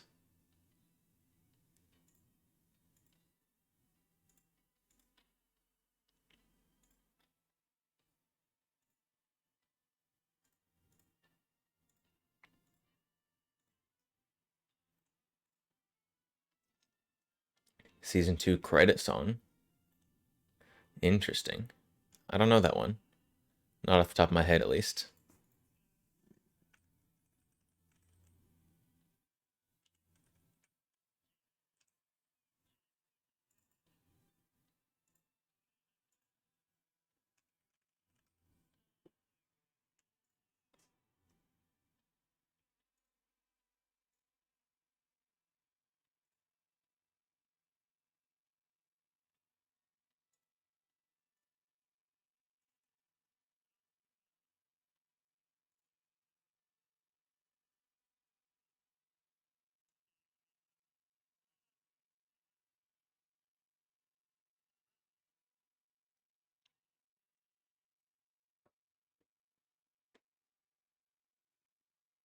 Favorite vampire anime is Blood X and Rosario Vampire. I haven't watched a vampire anime in a while. I think the most recent vampire anime that I've watched is Call of the Night. That one's pretty good. I enjoyed it.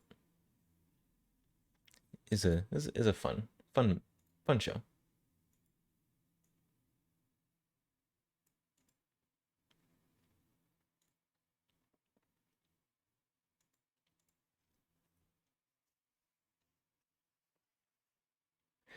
All right, hold on. We can, now that we're done with the gun cleaning, actually, we can get rid of the cleaning mat.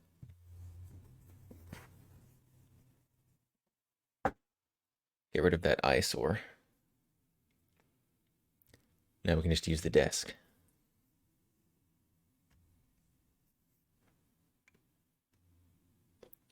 There we go. Zoom out the rest of the way. Now you can see my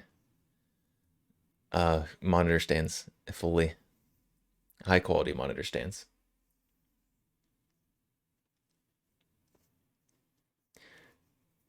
Mythenroid. It is Mythenroid.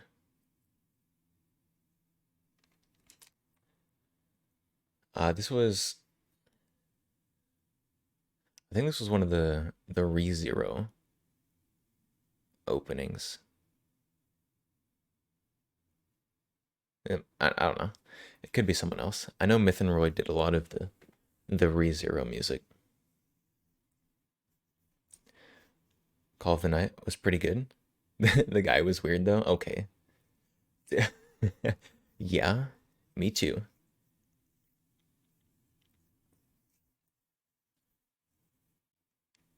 You would have been more happy and excited to be immortal. I don't know. I don't think it's all it's cracked up to be, you know? Yeah, there's a lot of challenges that come with that, you know?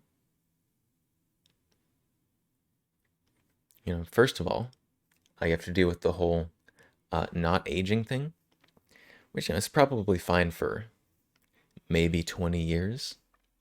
But then people are going to start asking questions. Never age, never get weak. Everyone is going to be a toddler for a few seconds. Oh, no.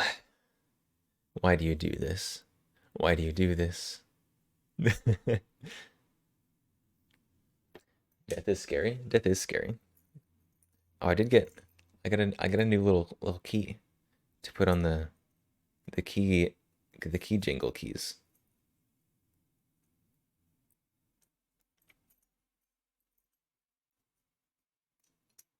Yeah, there's a reason that death is, I think it's the number one phobia. Like it's the thing that most people are scared of. That's why I hope Ghost in the Shell and Cyberpunk stuff becomes real soon. It would be neat. I do also think there's a point, we're getting deep today. I think there's a point where you just get exhausted. Um it's like, man, I've had enough of this. That's what happens in like books and shows with people who are immortal. They're like, man, I just want to go. Like I've been here too long.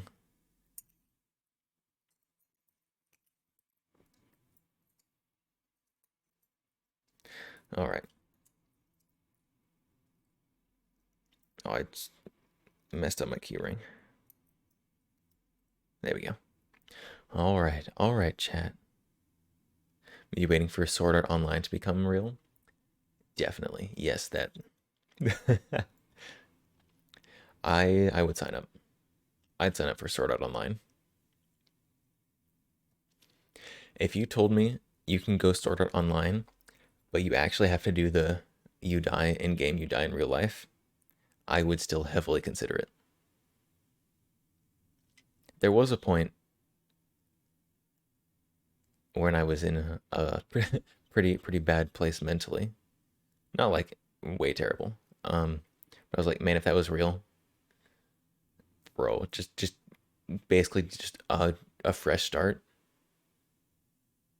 Sign me up, bro. Get me in there. You would do it for enough prize money. There was a point where I was like, man, I just the idea of being able to start over in a new world effectively. I'm like, man, sign me up. I would sign up if you're like, if you die in game. You told me all the side effects that they hid in the show. I'd be like, man, bro, sign me up. They actually have a real VR set. If you die in game, can kill you in real life. I mean, it wouldn't be hard to make. You either die or make God tier friends, or both. Both definitely happened in that show. That's that's why the show caught on. Because you can say what you want about the show, but it definitely had some parts that pulled emotion out of you. So, all right, Destructy, you wanted this. Chat, what are those? Chat, are those keys? Are those keys? Wow. Better be paying attention here. There's the keys. Baby battle time. Baby babble. Baby babble. Yeah. Chat is now toddlers with this redeem. Little guys. There's the keys. Better better be paying attention. Cause there's the keys. Alright. Alright, that's enough of that. That's enough of that. There's the keys. Okay. Now it's enough of that.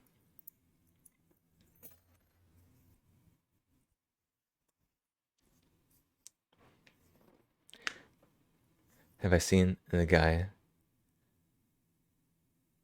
that you should check it out, as these spikes that can shoot you in the skull. I have not actually seen that. No. Is that the very human guy?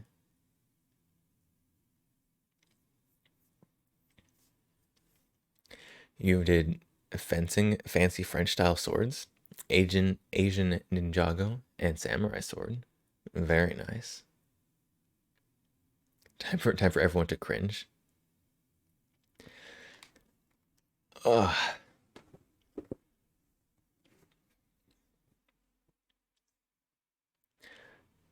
Are you ready? Large. That was very large. That was too large. Too large all at once. Hi, honey. Welcome home. I missed you today. There you go. There you go. There's your hi, honey extended. Pet gun. The gun cam is so empty. Hold on. Hold on.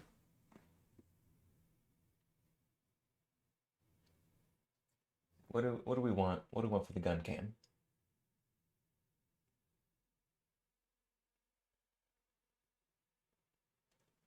What do we have? What are our options here?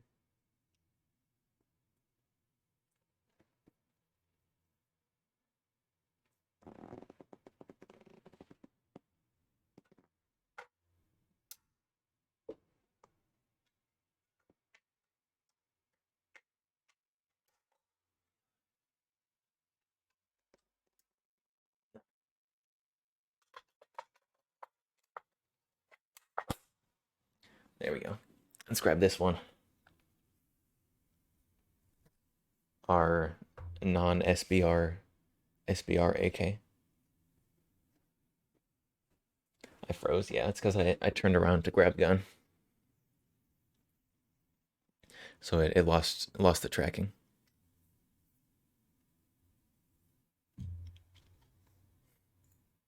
There we go. We got our non-SBR underfolder SBR.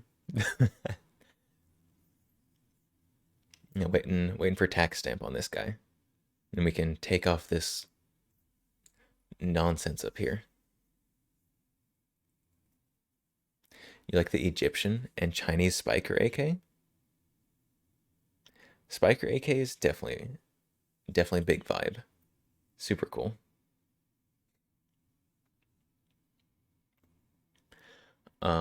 The spiker that I want, there's the side folding Chinese Mosin spiker. Very cool. You thought they overturned the SBR? Overturned? What? I don't know. So these, I don't know if the Atlantic still has them, but for a while Atlantic had these SBR ready. Everything pistol. Oh yeah. So the plan with this one was never pistol brace. See, all the pistol brace stuff has been overturned. This one, this is not a pistol brace. This is an underfolding stock. So this never was going to be under the pistol brace ruling. So we've got the pinned and welded sleeve up here. So as soon as it's actually an SBR, then we can remove this pin and weld with some work, obviously, because it's not something that just comes off. And then actually make this SBR.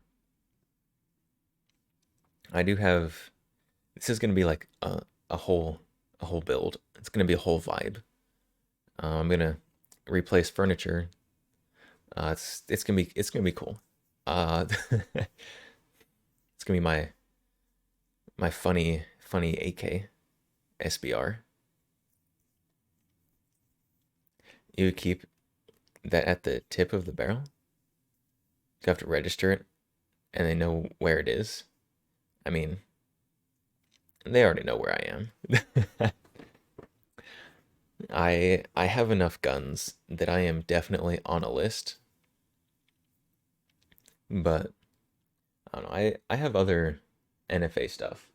Like we've got suppressor. This tube, they already know where I'm at. They already know what's up.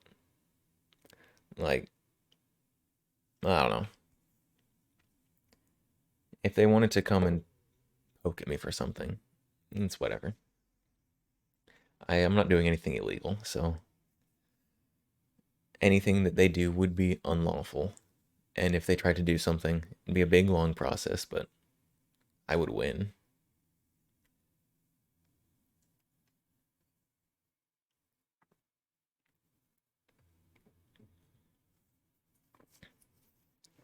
Yeah, this thing on the end of the barrel, it's an eyesore, first of all. But also, and I want short underfolder AK. Like this the size of package that you can get down to. First with SBR, taking that off, and then with the underfolder. So like the whole package that long. Because underfolder, obviously underfolder folds up. So I mean, there's side folder AKs out there, but side folders AKs add a lot of width, so it's still pretty bulky. And underfolders definitely add some, but not as much.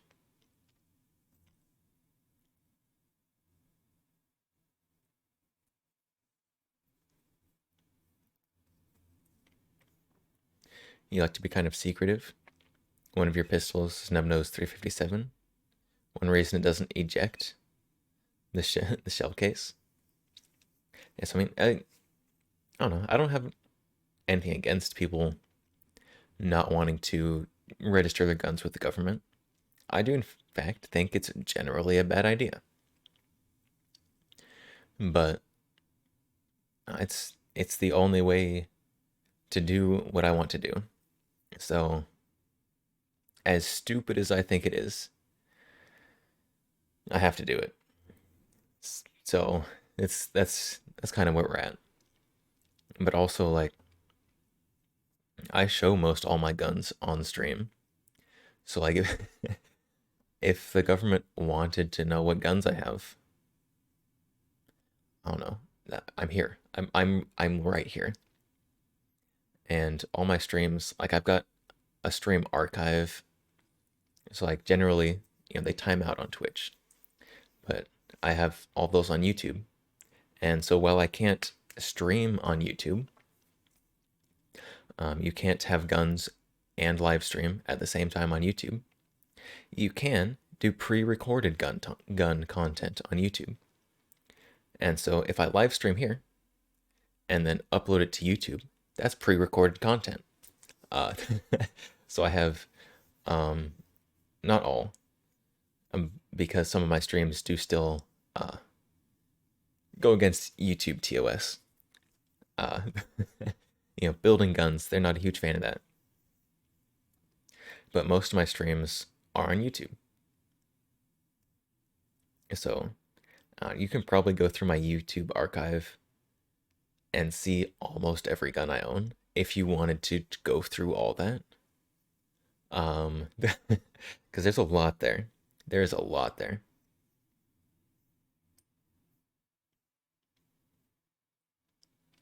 You pay cash too? Harder to trace that way? Yeah. You can't hide it, even if you wanted to get it.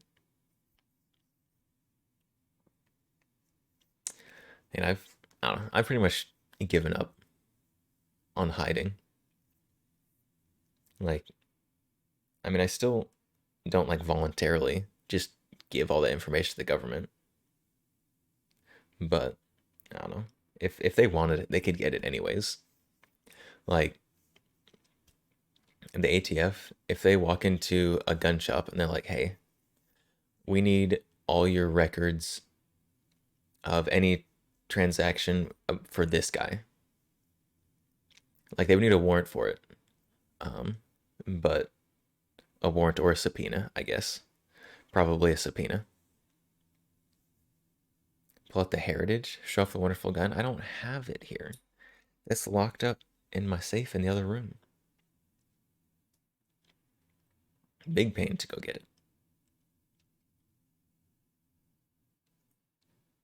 Right now we've got some vibing guns.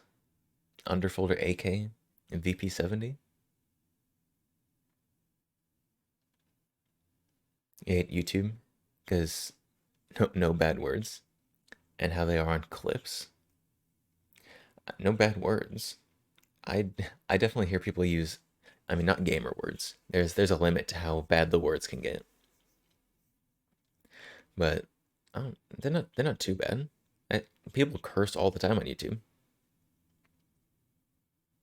The government knows who I am. The government does know who I am. Because I have to do taxes.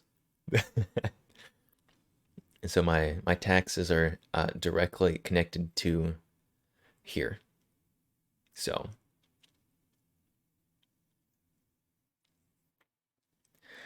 I have an ATF file even before I filed for a form. I am on so many lists. So many. Your grandfather was a sailor. F words come out on their own. Yeah. I mean, I don't know. Like, in terms of content I enjoy watching, like if someone's just like dropping a curse word like every other word, like I'm probably not gonna watch that content. Just because I don't know, like it takes me out of the content. I don't need to watch that. I'm here for the content, for the information, for the entertainment. If someone's just cursing up a storm, I don't get that. I'm not opposed to it. Like, clearly there's people who like that kind of content. It's not for me. So, yeah. People who curse like now and then, I'll watch. I don't care. It's whatever. But no, there's a limit. Like, it's not the. I feel like a lot of people who curse are doing it for like either because it's just muscle memory or for shock value. And it doesn't do anything for me.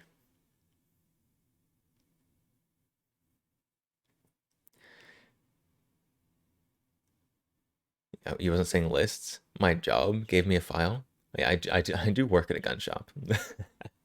That probably by itself got me on a list. But yeah, I do actually have to talk to the ATF every now and then. You're an adult and you'd like to be treated as such? Yeah, yeah. I also am an adult and would like to be treated as such. And in that treatment, I don't want people just cursing at me all the time. So, there is that.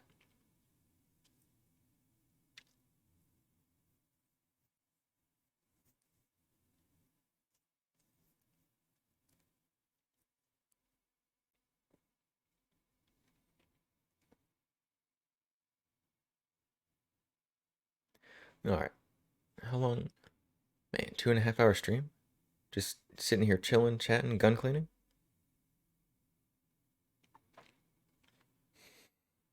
Man, it is 1 in the morning already? What on earth? I started streaming a little late, I guess. Now we're talking about gun shops. You like all the remake Arnold Schwarzenegger gun shops? The what? What's an Arnold Schwarzenegger gun shop? Just like a gun shop with like all the iconic like 80s action movie guns? I don't know what that means. Terminator 1 gun shop scene. Oh, I have not seen any of the Terminator movies. I haven't seen a ton of movies just like in general.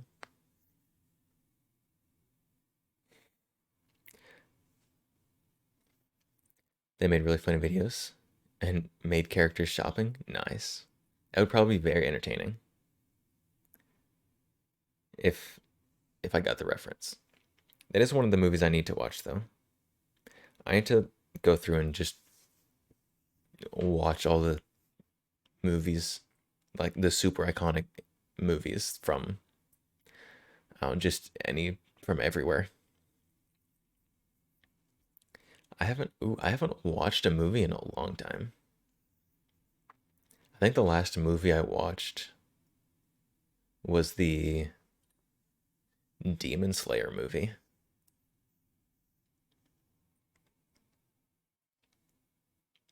I've never seen Terminator 1 or 2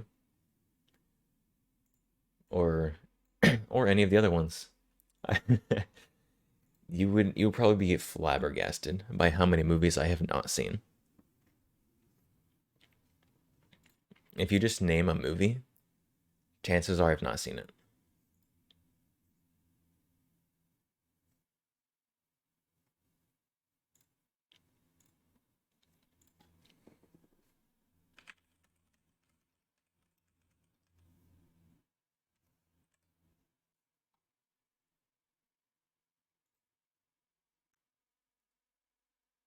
See, Terminator gun shop scene. Oh. All right, there we go. Winchester.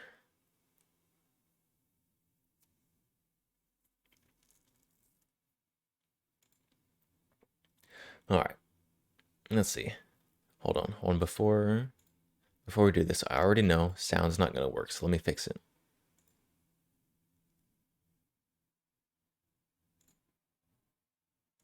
There we go. All right.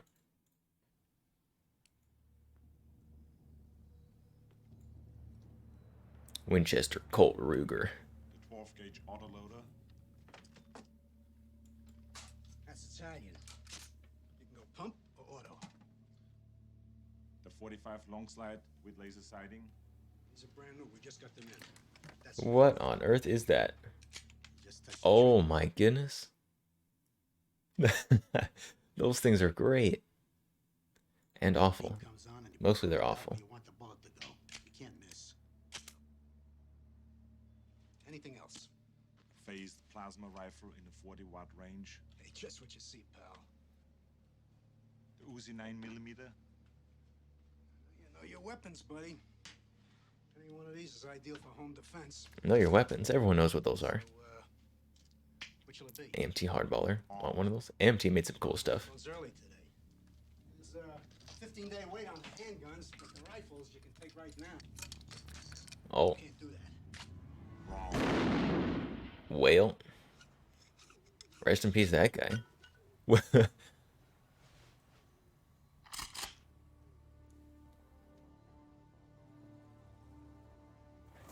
Yes, that guy doesn't look conspicuous at all. You can see the weight pulling down his coat.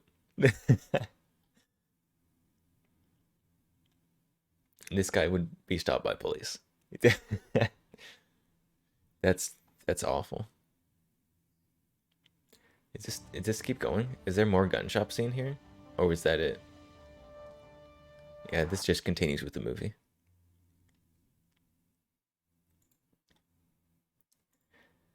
Especially in New York. Oh yeah. Man, New York, they love stopping and frisking people. That's like their favorite pastime.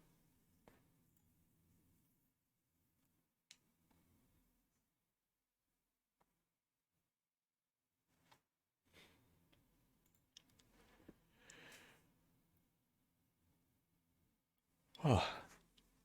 I got yawns. I might have to sleep soon.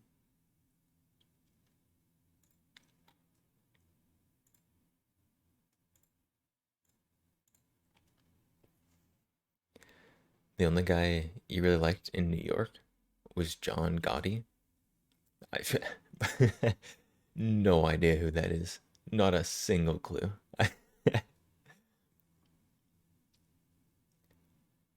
Great conversation. It's fun time. Fun time. Time really flew. I mean, there are cool people in New York. Like there are very cool individuals. It's just the place as a whole, not great.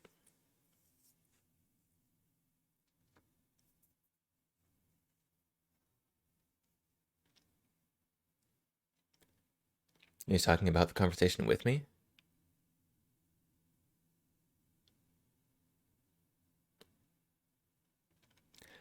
Probably. The name doesn't ring a bell. The topic of the conversation probably would have. I am just incredibly bad at names. New York, too many people disagree with views. So I personally, I don't have a big issue with people disagreeing with my views. Partly because a lot of my views I know are a little bit more on the extreme side. This is just a fact. This is something I know, and something I have accepted. However, I do have a problem with people enforcing their different viewpoints on me. Having a different viewpoint than mine, don't care. Go off. Whatever. Enforcing your different viewpoint on me, big no-no. Don't do that. That's what I have a problem with. And that's why I couldn't live, New York, California, Chicago, because you're basically not allowed to have your own viewpoint. Yeah, that's why Texas is cool. Part of why Texas is cool is because there's a lot of diversity in the opinions department, and that's okay. Especially for the guns, on the gun side, because we do guns here. Guns, we got pretty good gun laws in Texas. So you are free to do gun things, as long as you're not breaking the law, obviously. But you also are free to not do those things. So I don't know. Like you are free to own guns, have guns lawfully. Obviously, it is still illegal to use those guns on people. Like listening to the news and people trying to pass gun laws, you would think that it's legal to go like shoot up places, but it's not. I don't know. I don't want to get too into politics and kind of stuff here, but people are dumb. People are dumb. And the best way to unstupid people is to have genuine conversations with them. So, if there is somebody who is willing to have a genuine conversation with you, engage in the conversation. It undoubtedly will be frustrating, but engage in conversation.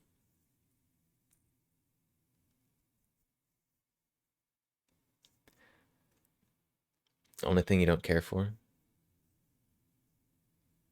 Only thing I don't care for us to religious stuff and no weed. But you'll take gas cars and guns any day. Yeah, I don't know. If you disagree with somebody, if somebody disagrees with you and they are unwilling to talk, don't waste your effort. If somebody disagrees with you and is willing to have conversation with you, that is somebody who you can convert to your ideas. Or who can convert you to their ideas. Because anytime you go into a conversation,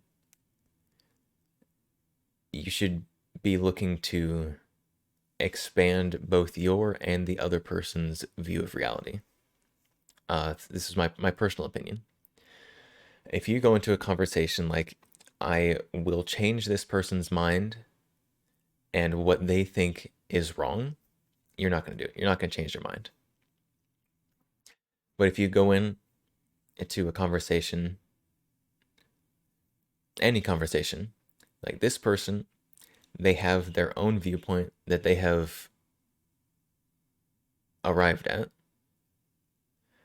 that may or may not be reasonable, but they arrived at it there. And then, I don't know, whatever. Then you listen to them. Like they have that viewpoint for a reason. Could be valid, could be not. It is what it is. What?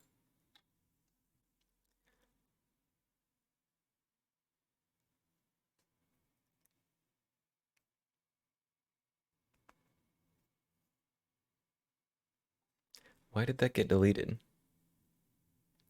I have ex-girlfriend. She told me to choose the guns. Oh, the period. The period instead of a space again. Guns are me. I told the door's right there. You want me to get it for you? Yeah. Something I have learned. I learned the hard way. Somebody who's willing. If somebody gives you ultimatums, big red flag. In any kind of relationship, romantic, friendship, work is a little different, especially if it's your boss. But even then, ultimatums, bad. Ultimatums are not good. Red flag in any kind of relationship.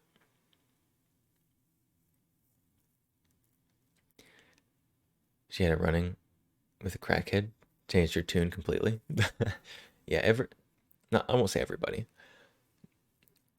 Most people who are anti-gun are very strongly anti-gun until they get into a situation where they need one. So the whole there's the saying, when seconds count, the police are minutes away. And it's a true statement. But people don't understand how true of a statement it is until they're in that situation. It's a whole thing. The one you like is you are your own first responder. It's true. Just in any first response situation, the first responders are not the first people responding. I'm not gonna say they're never the first people. They're usually not the first people responding. If there's a fire truck driving by and they see the fire and stop for it, then yeah, I guess they're a first responder. But the real first responders in a first responder situation are the people who called the first responders. If you call 911 for a situation, you responded first. You are the first responder. And then when the first responders get there, that first response was in response to your response. So, you got a bit of a funny thing happening there.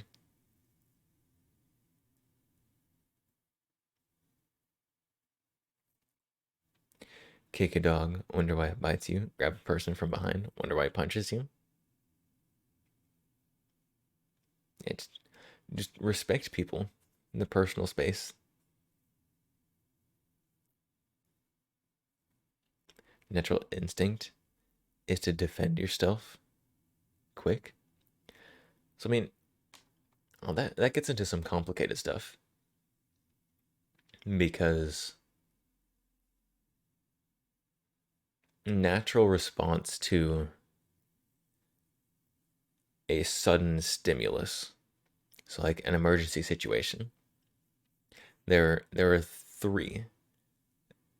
We're getting into some psychology here. There are three main responses. I guess all responses can be categorized three ways. You've got fight, flight, freeze. Fight and flight, everybody knows of. You run, you fight. Explanatory. Freeze is probably the most dangerous fight flight response to have. Fight or flight, you are either fighting or you are going. Either way, the situation will probably end soon. Freeze, when something bad happens, you don't know what's happening. You just basically mentally black out.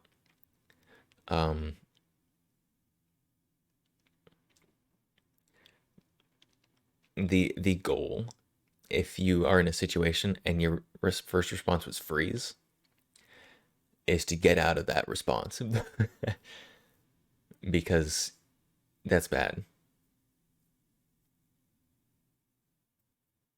You have a weird one where you drop something, land, screen. Drop something and scream?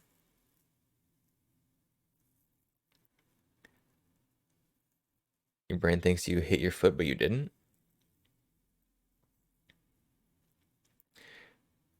A weird one where you drop something and scream? No. I've got pretty good reaction speed. I'm fairly clumsy. Like I drop stuff, trip over my own feet, stuff like that. But I recover it pretty well. Happened to you? You thought you hurt yourself before and you didn't? And you didn't? Yeah, so there's a study is the wrong word. There's an experiment that you can do. There's a lot of videos out there where basically you have somebody put their hand out like that, and you have a barrier and a fake hand, and somebody's sitting right there. You have your vision blocked off from your real hand, and somebody's basically taking like a brush or something and brushing your hand and the fake hand in the same way at the same time for a while you're just like hanging out talking. And then all of a sudden, they'll grab like a hammer and just smack the fake hand. And people definitely react like they do. But supposedly people actually feel the hammer hit in their real hand, even though it hit the fake hand. So some crazy psychology stuff happening there.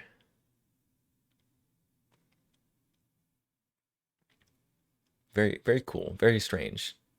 Very interesting. That's freaky. Yeah. I kind of want to try it.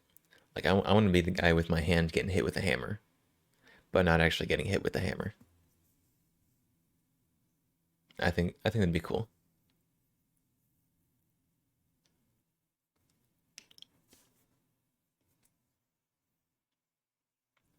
Oh, funny little brain experiment. That's probably kind of like the situation you're describing.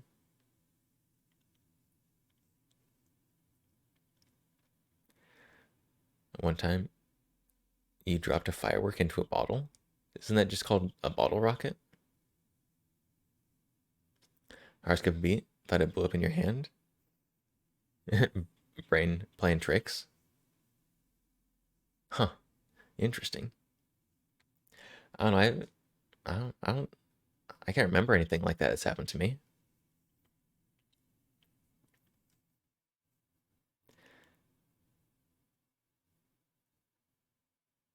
I don't know. Nothing's coming to mind. Like I can think of a lot of situations of me like being clumsy and stupid and like actually like hurting myself. Not like horribly, just unpleasant. But I can't think of some time that my brain told me I was hurt and I wasn't. It's very interesting. Very interesting.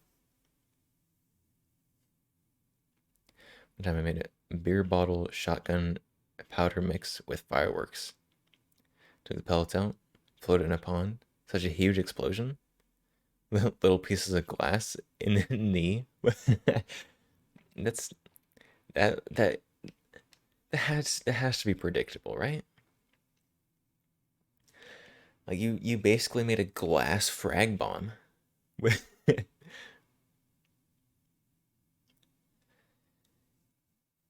Come on, come on.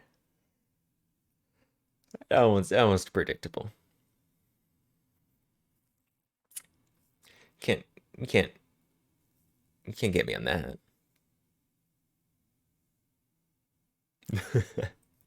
your your floating glass frag bomb. I mean, super neat, but also like, come on.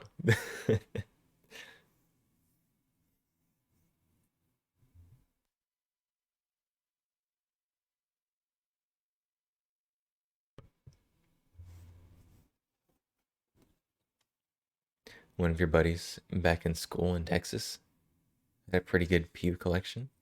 Nice. Good pew collections are always good. Also, Texas is good. You and your friend are kind of out of control. His diamond shaped scar went away. Oh. I've got a few scars just from like stupid stuff. I've got some scars on my hands. Just from I've got one right there on my knuckle. I don't know if you can see it well. I don't even remember what it's from, but it's there. You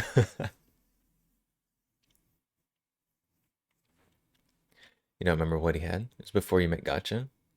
So you don't know anything about guns at the time?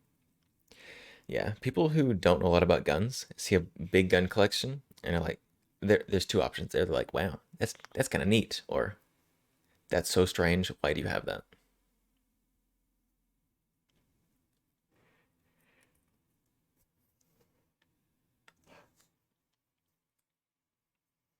You know, there's a lot to know about guns.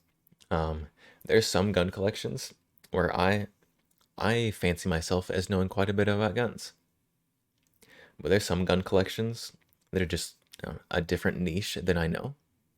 That I'll look and be like, huh, that's pretty cool. That's pretty neat.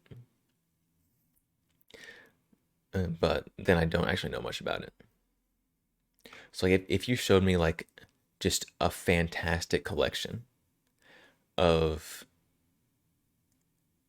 World War One European bolt action rifles, I'd probably be able to like point out a few and be like, hey, that's a cool gun. But most I'd be like, wow, that sure is neat. Wowie. And not know what I'm talking about. Just because that's not as it's very cool. It's not my wheelhouse. But luckily, guns. There's a lot of different things to collect, a lot of information to be known, a lot of different niches to be had, and that's very cool.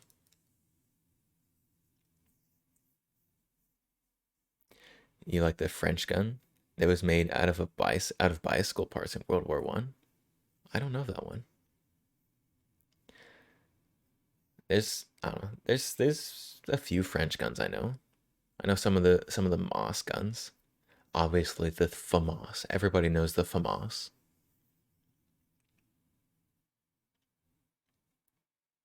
The water cool Maxim. Oh, the Maxim?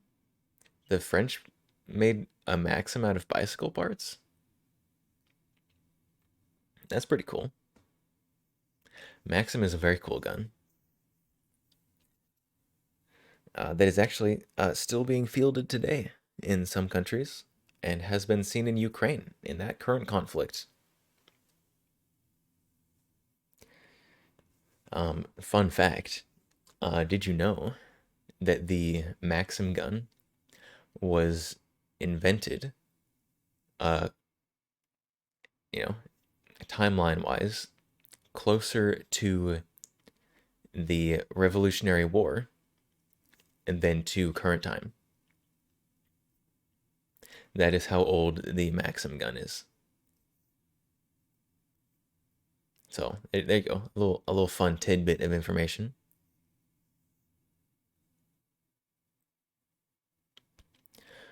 Look up show shot French. Oh, Shosha? I know the Shosha. Yeah. That one's super cool. The Shosha's got like the semicircle magazine. Very iconic gun.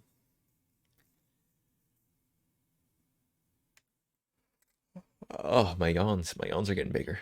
Probably gonna have to call stream here coming up soon.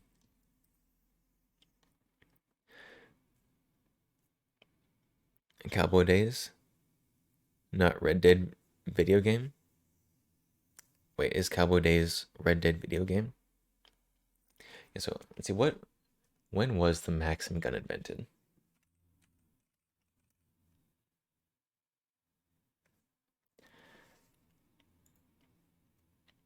And the Maxim gun was invented in the 1800s.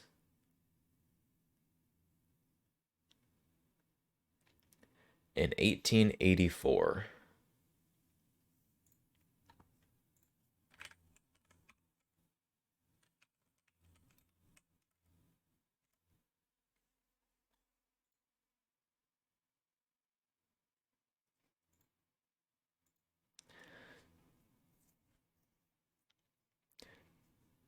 Red Dead game had the Maxwell machine gun on the train. The Maxwell machine gun.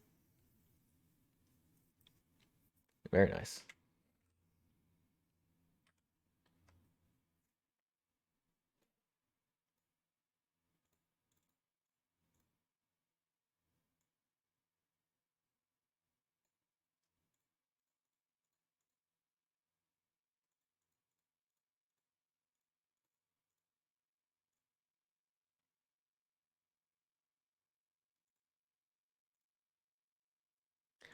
Yeah, so the Maxim gun was invented 101 years after the Revolutionary War, which was 140 years ago. Not the the Revolutionary War wasn't 140 years ago. the Maxim gun was invented 140 years ago. So the Maxim gun was invented nearly 40 years closer to the Revolutionary War than to now.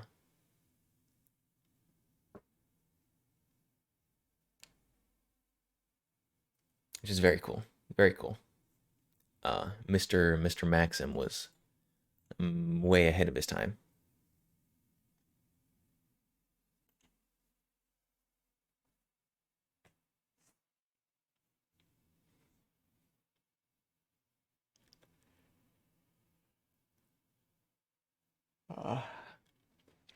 Your favorite gun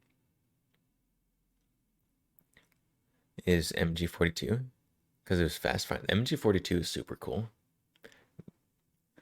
Machine guns in general, super cool. MG42, super cool, super iconic. Your favorite heavy LMG? Is the MG42 a heavy machine gun? I thought it was a medium. I'm pretty sure it's a medium machine gun.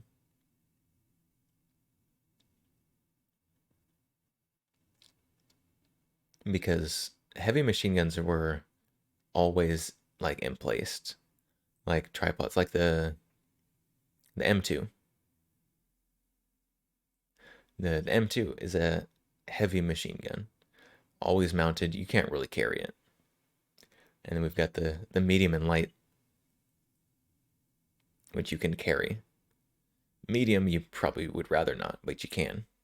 And light, like the M249. The 49. The M249. That's definitely light.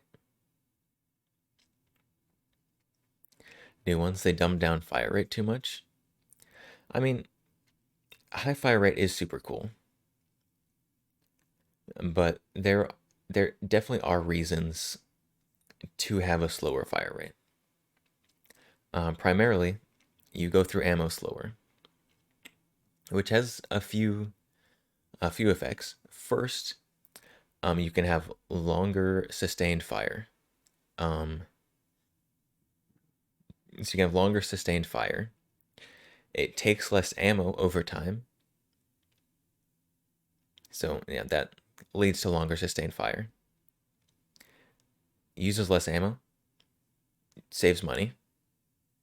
So, I mean, while super high fire rate is super neat, slower fire rate, you can shoot longer with the same amount of ammo. You save some money on ammo.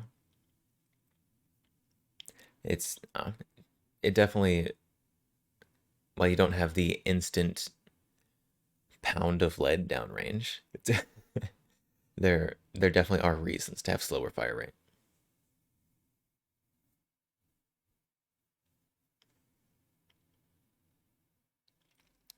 Favorite design, M249. Fire rate, too slow. What? M60, 550. Okay, the M60 is very slow. The M60 is like do do do do. that one is very slow. But again, the slower the fire rate, the longer you can have sustained fire. Also, slower fire rate means that your barrel doesn't heat up as much, and so you have longer barrel life. Now, obviously, a machine gun, if you're running it properly, you have barrel exchanges you can do. But if your barrel, slower fire rate, barrel heats up a little slower, you don't have to change the barrel as often, which also is good in a combat situation. So, you like the Tommy gun and PPSH? Just about right with the fire rate. PPSH fire rate is so fast.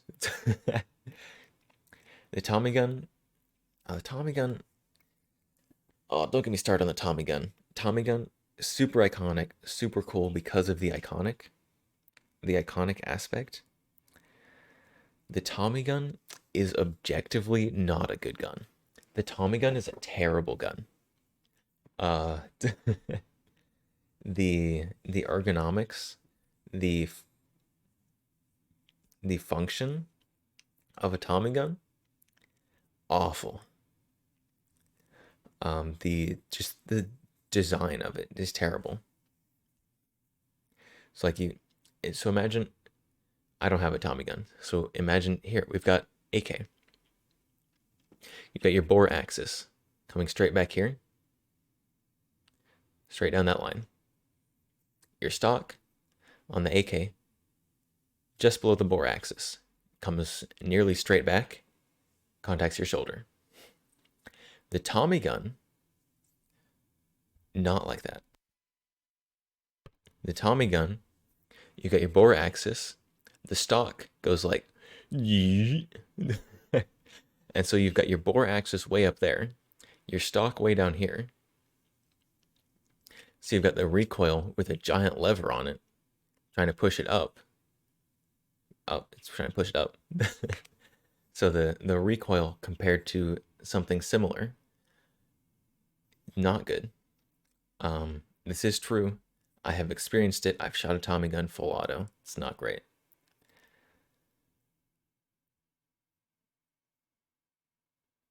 The only good Tommy gun is 1928 pistol grip. the pistol grip definitely helps with controllability, but you're still having to deal with that initial issue.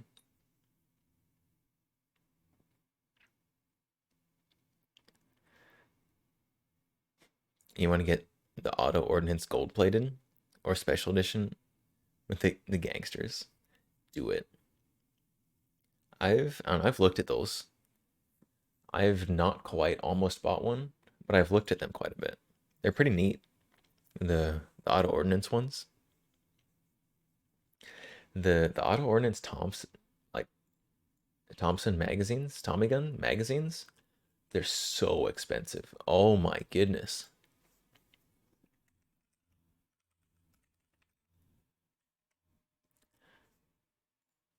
The magazines. Oh my goodness. Hold on.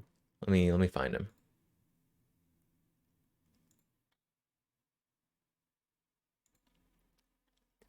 How much do the magazines cost? The magazines are like, I want to say 140. Where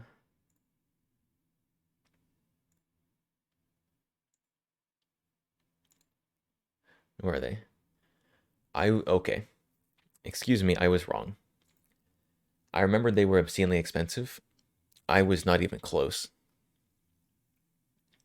Auto ordnance, new production, 100 round Tommy, $720.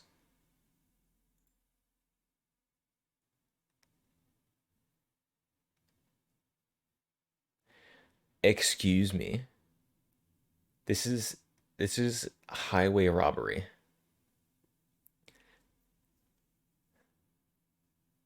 That is unreasonable.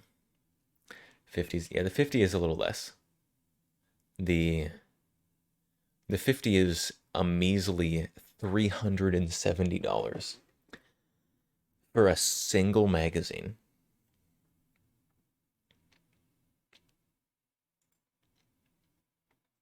Which is still ridiculous.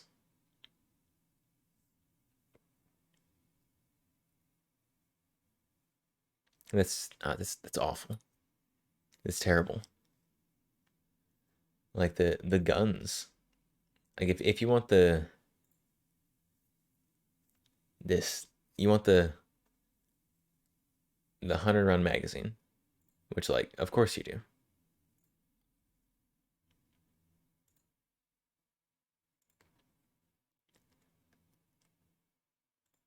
Wait, we're getting the gun here. We got the gun, $1,500. If you want the magazine to put in that costs another $720. That's like half again the price of the gun. That's awful. Like imagine any other gun being like that. Like when people have to buy a $60 Sig Mags, like they complain. Imagine paying over $700 for a single magazine. Not even like some strange like historical collectible magazine. Like a current production magazine. $700. Oh my goodness, that's just wild, ridiculous. With a Tommy gun, you gotta have drum and you gotta have the cigar. Of course. It's ridiculous. It's wild. Let's see. Let's look at the special edition. There you go. There's your gold. Gold tiger stripe. There you go. Oh, this comes with a stick magazine. This is $6,000, and it comes with the baby magazine. Okay, no, it comes with both. Okay, that's okay. I mean, it's not great. So it comes with the 50, not the 100. But at least it comes with a drum. It's $1,000. Better come with the drum. Yeah, it comes with the small, cheap. It comes with the $300 drum instead of the $700 drum. And the 20 round magazine comes with a 20 and a 50. Not wonderful. You can't get the regular gold. You know, if you're just a plebeian, you're not getting the tiger stripe. You can get the regular gold for only $4,600. And that comes with the 50 round. It's ridiculous. These are so expensive. So expensive.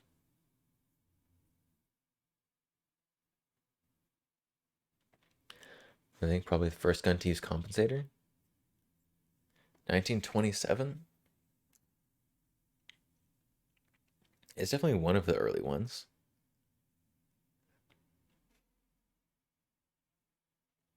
I'm pretty sure there were compensated guns before that.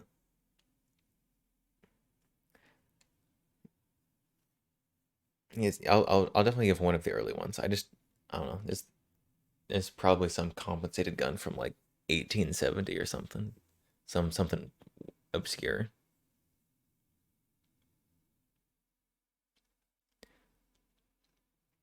In World War II models, they took the compensator off. I mean, I can answer that question. It's cost. World Wars, you are doing cost savings. So, machining a compensator takes money, takes machine time. Both those things you are short on in a war. So that's why they did it. That's why they took those off.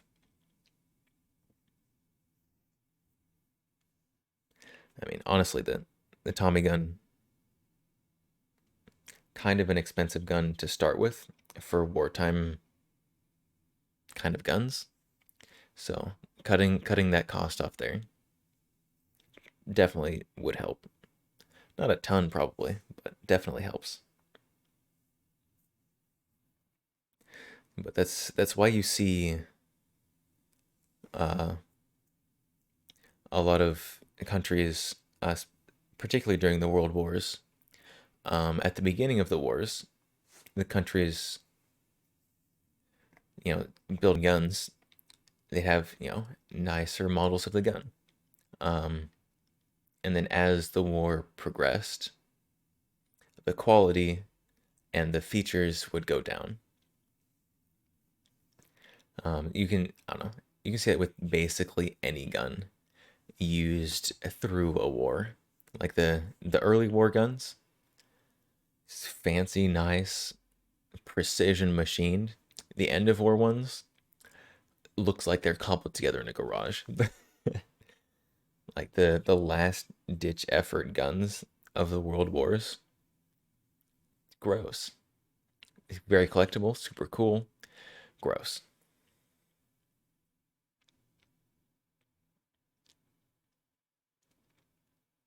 Maxim was playing first barrel shroud. Probably. I mean, before the Maxim gun, you didn't need a barrel shroud. Like there was no need, because the Maxim barrel shroud was the cooling mechanism for the barrel. You fill that with water. It's a lot harder to heat up. And before that, it's hard to heat up a bolt-action rifle. Hard to heat up a bolt-action rifle enough to need more of a barrel shroud. I mean, like, there were handguards. Like, old rifles, they had like the wood. And not all of them.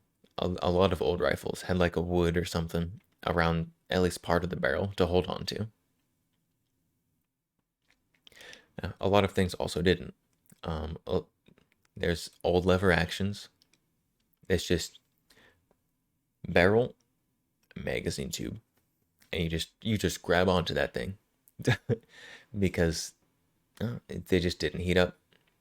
You weren't doing suppressing fire and long bouts of just shooting as much as you can. Yeah. One of those old lever action rifles, if you shot 10 shots, man, that was a heavy day of shooting. See, I don't know, you didn't need it a lot.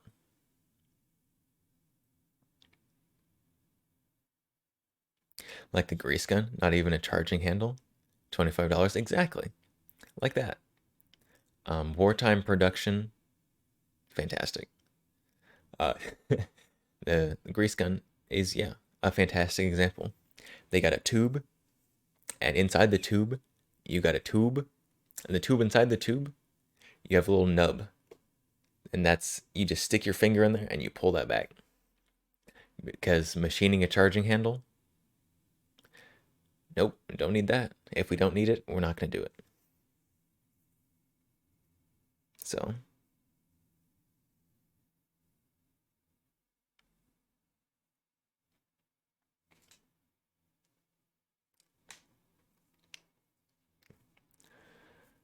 all right, I do think it is approaching 2 in the morning. So I do believe we are going to probably call it about here. I am getting quite tired. So we are going to look for a raid out. As per usual, at 2 in the morning, there are no other firearm streamers going.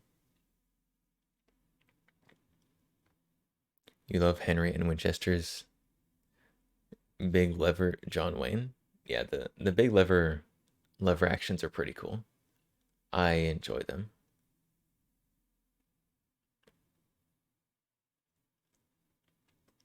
Have a great night. Nice talking. Yes, for sure. Thank you for stopping by. See, we gotta find someone to raid here. I'm trying to find somebody, since we're doing a gun cleaning stream, somebody who maybe doesn't do gun content, but I'm looking for someone based who knows about at least a little bit about guns.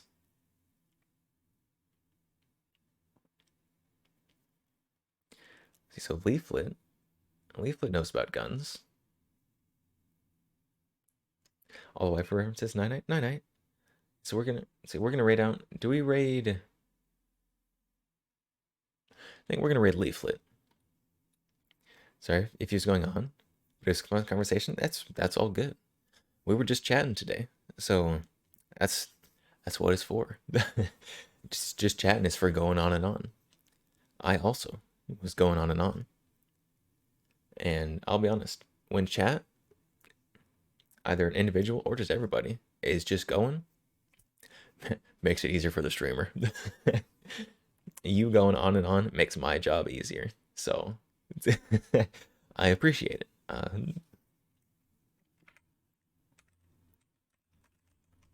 right, so we're gonna raid Leaflet.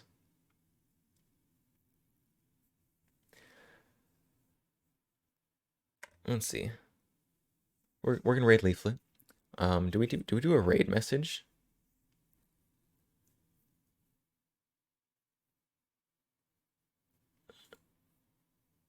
I don't know. I'm so bad at raid messages. What is a donglemancer? What is a donglemancer? What and why are we raiding as donglemancer's?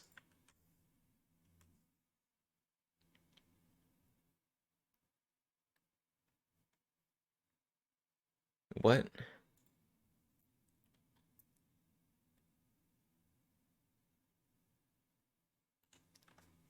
You just think it's a funny word? What, John Wayne and the Cowboys? John Wayne and the Cowboys? I don't know. I'm bad at raid messages. We have. Is that it? Yeah. If anyone's subscribed, we do have a standard raid message there. But cool guys that won't shut up. Yes, that one. All right.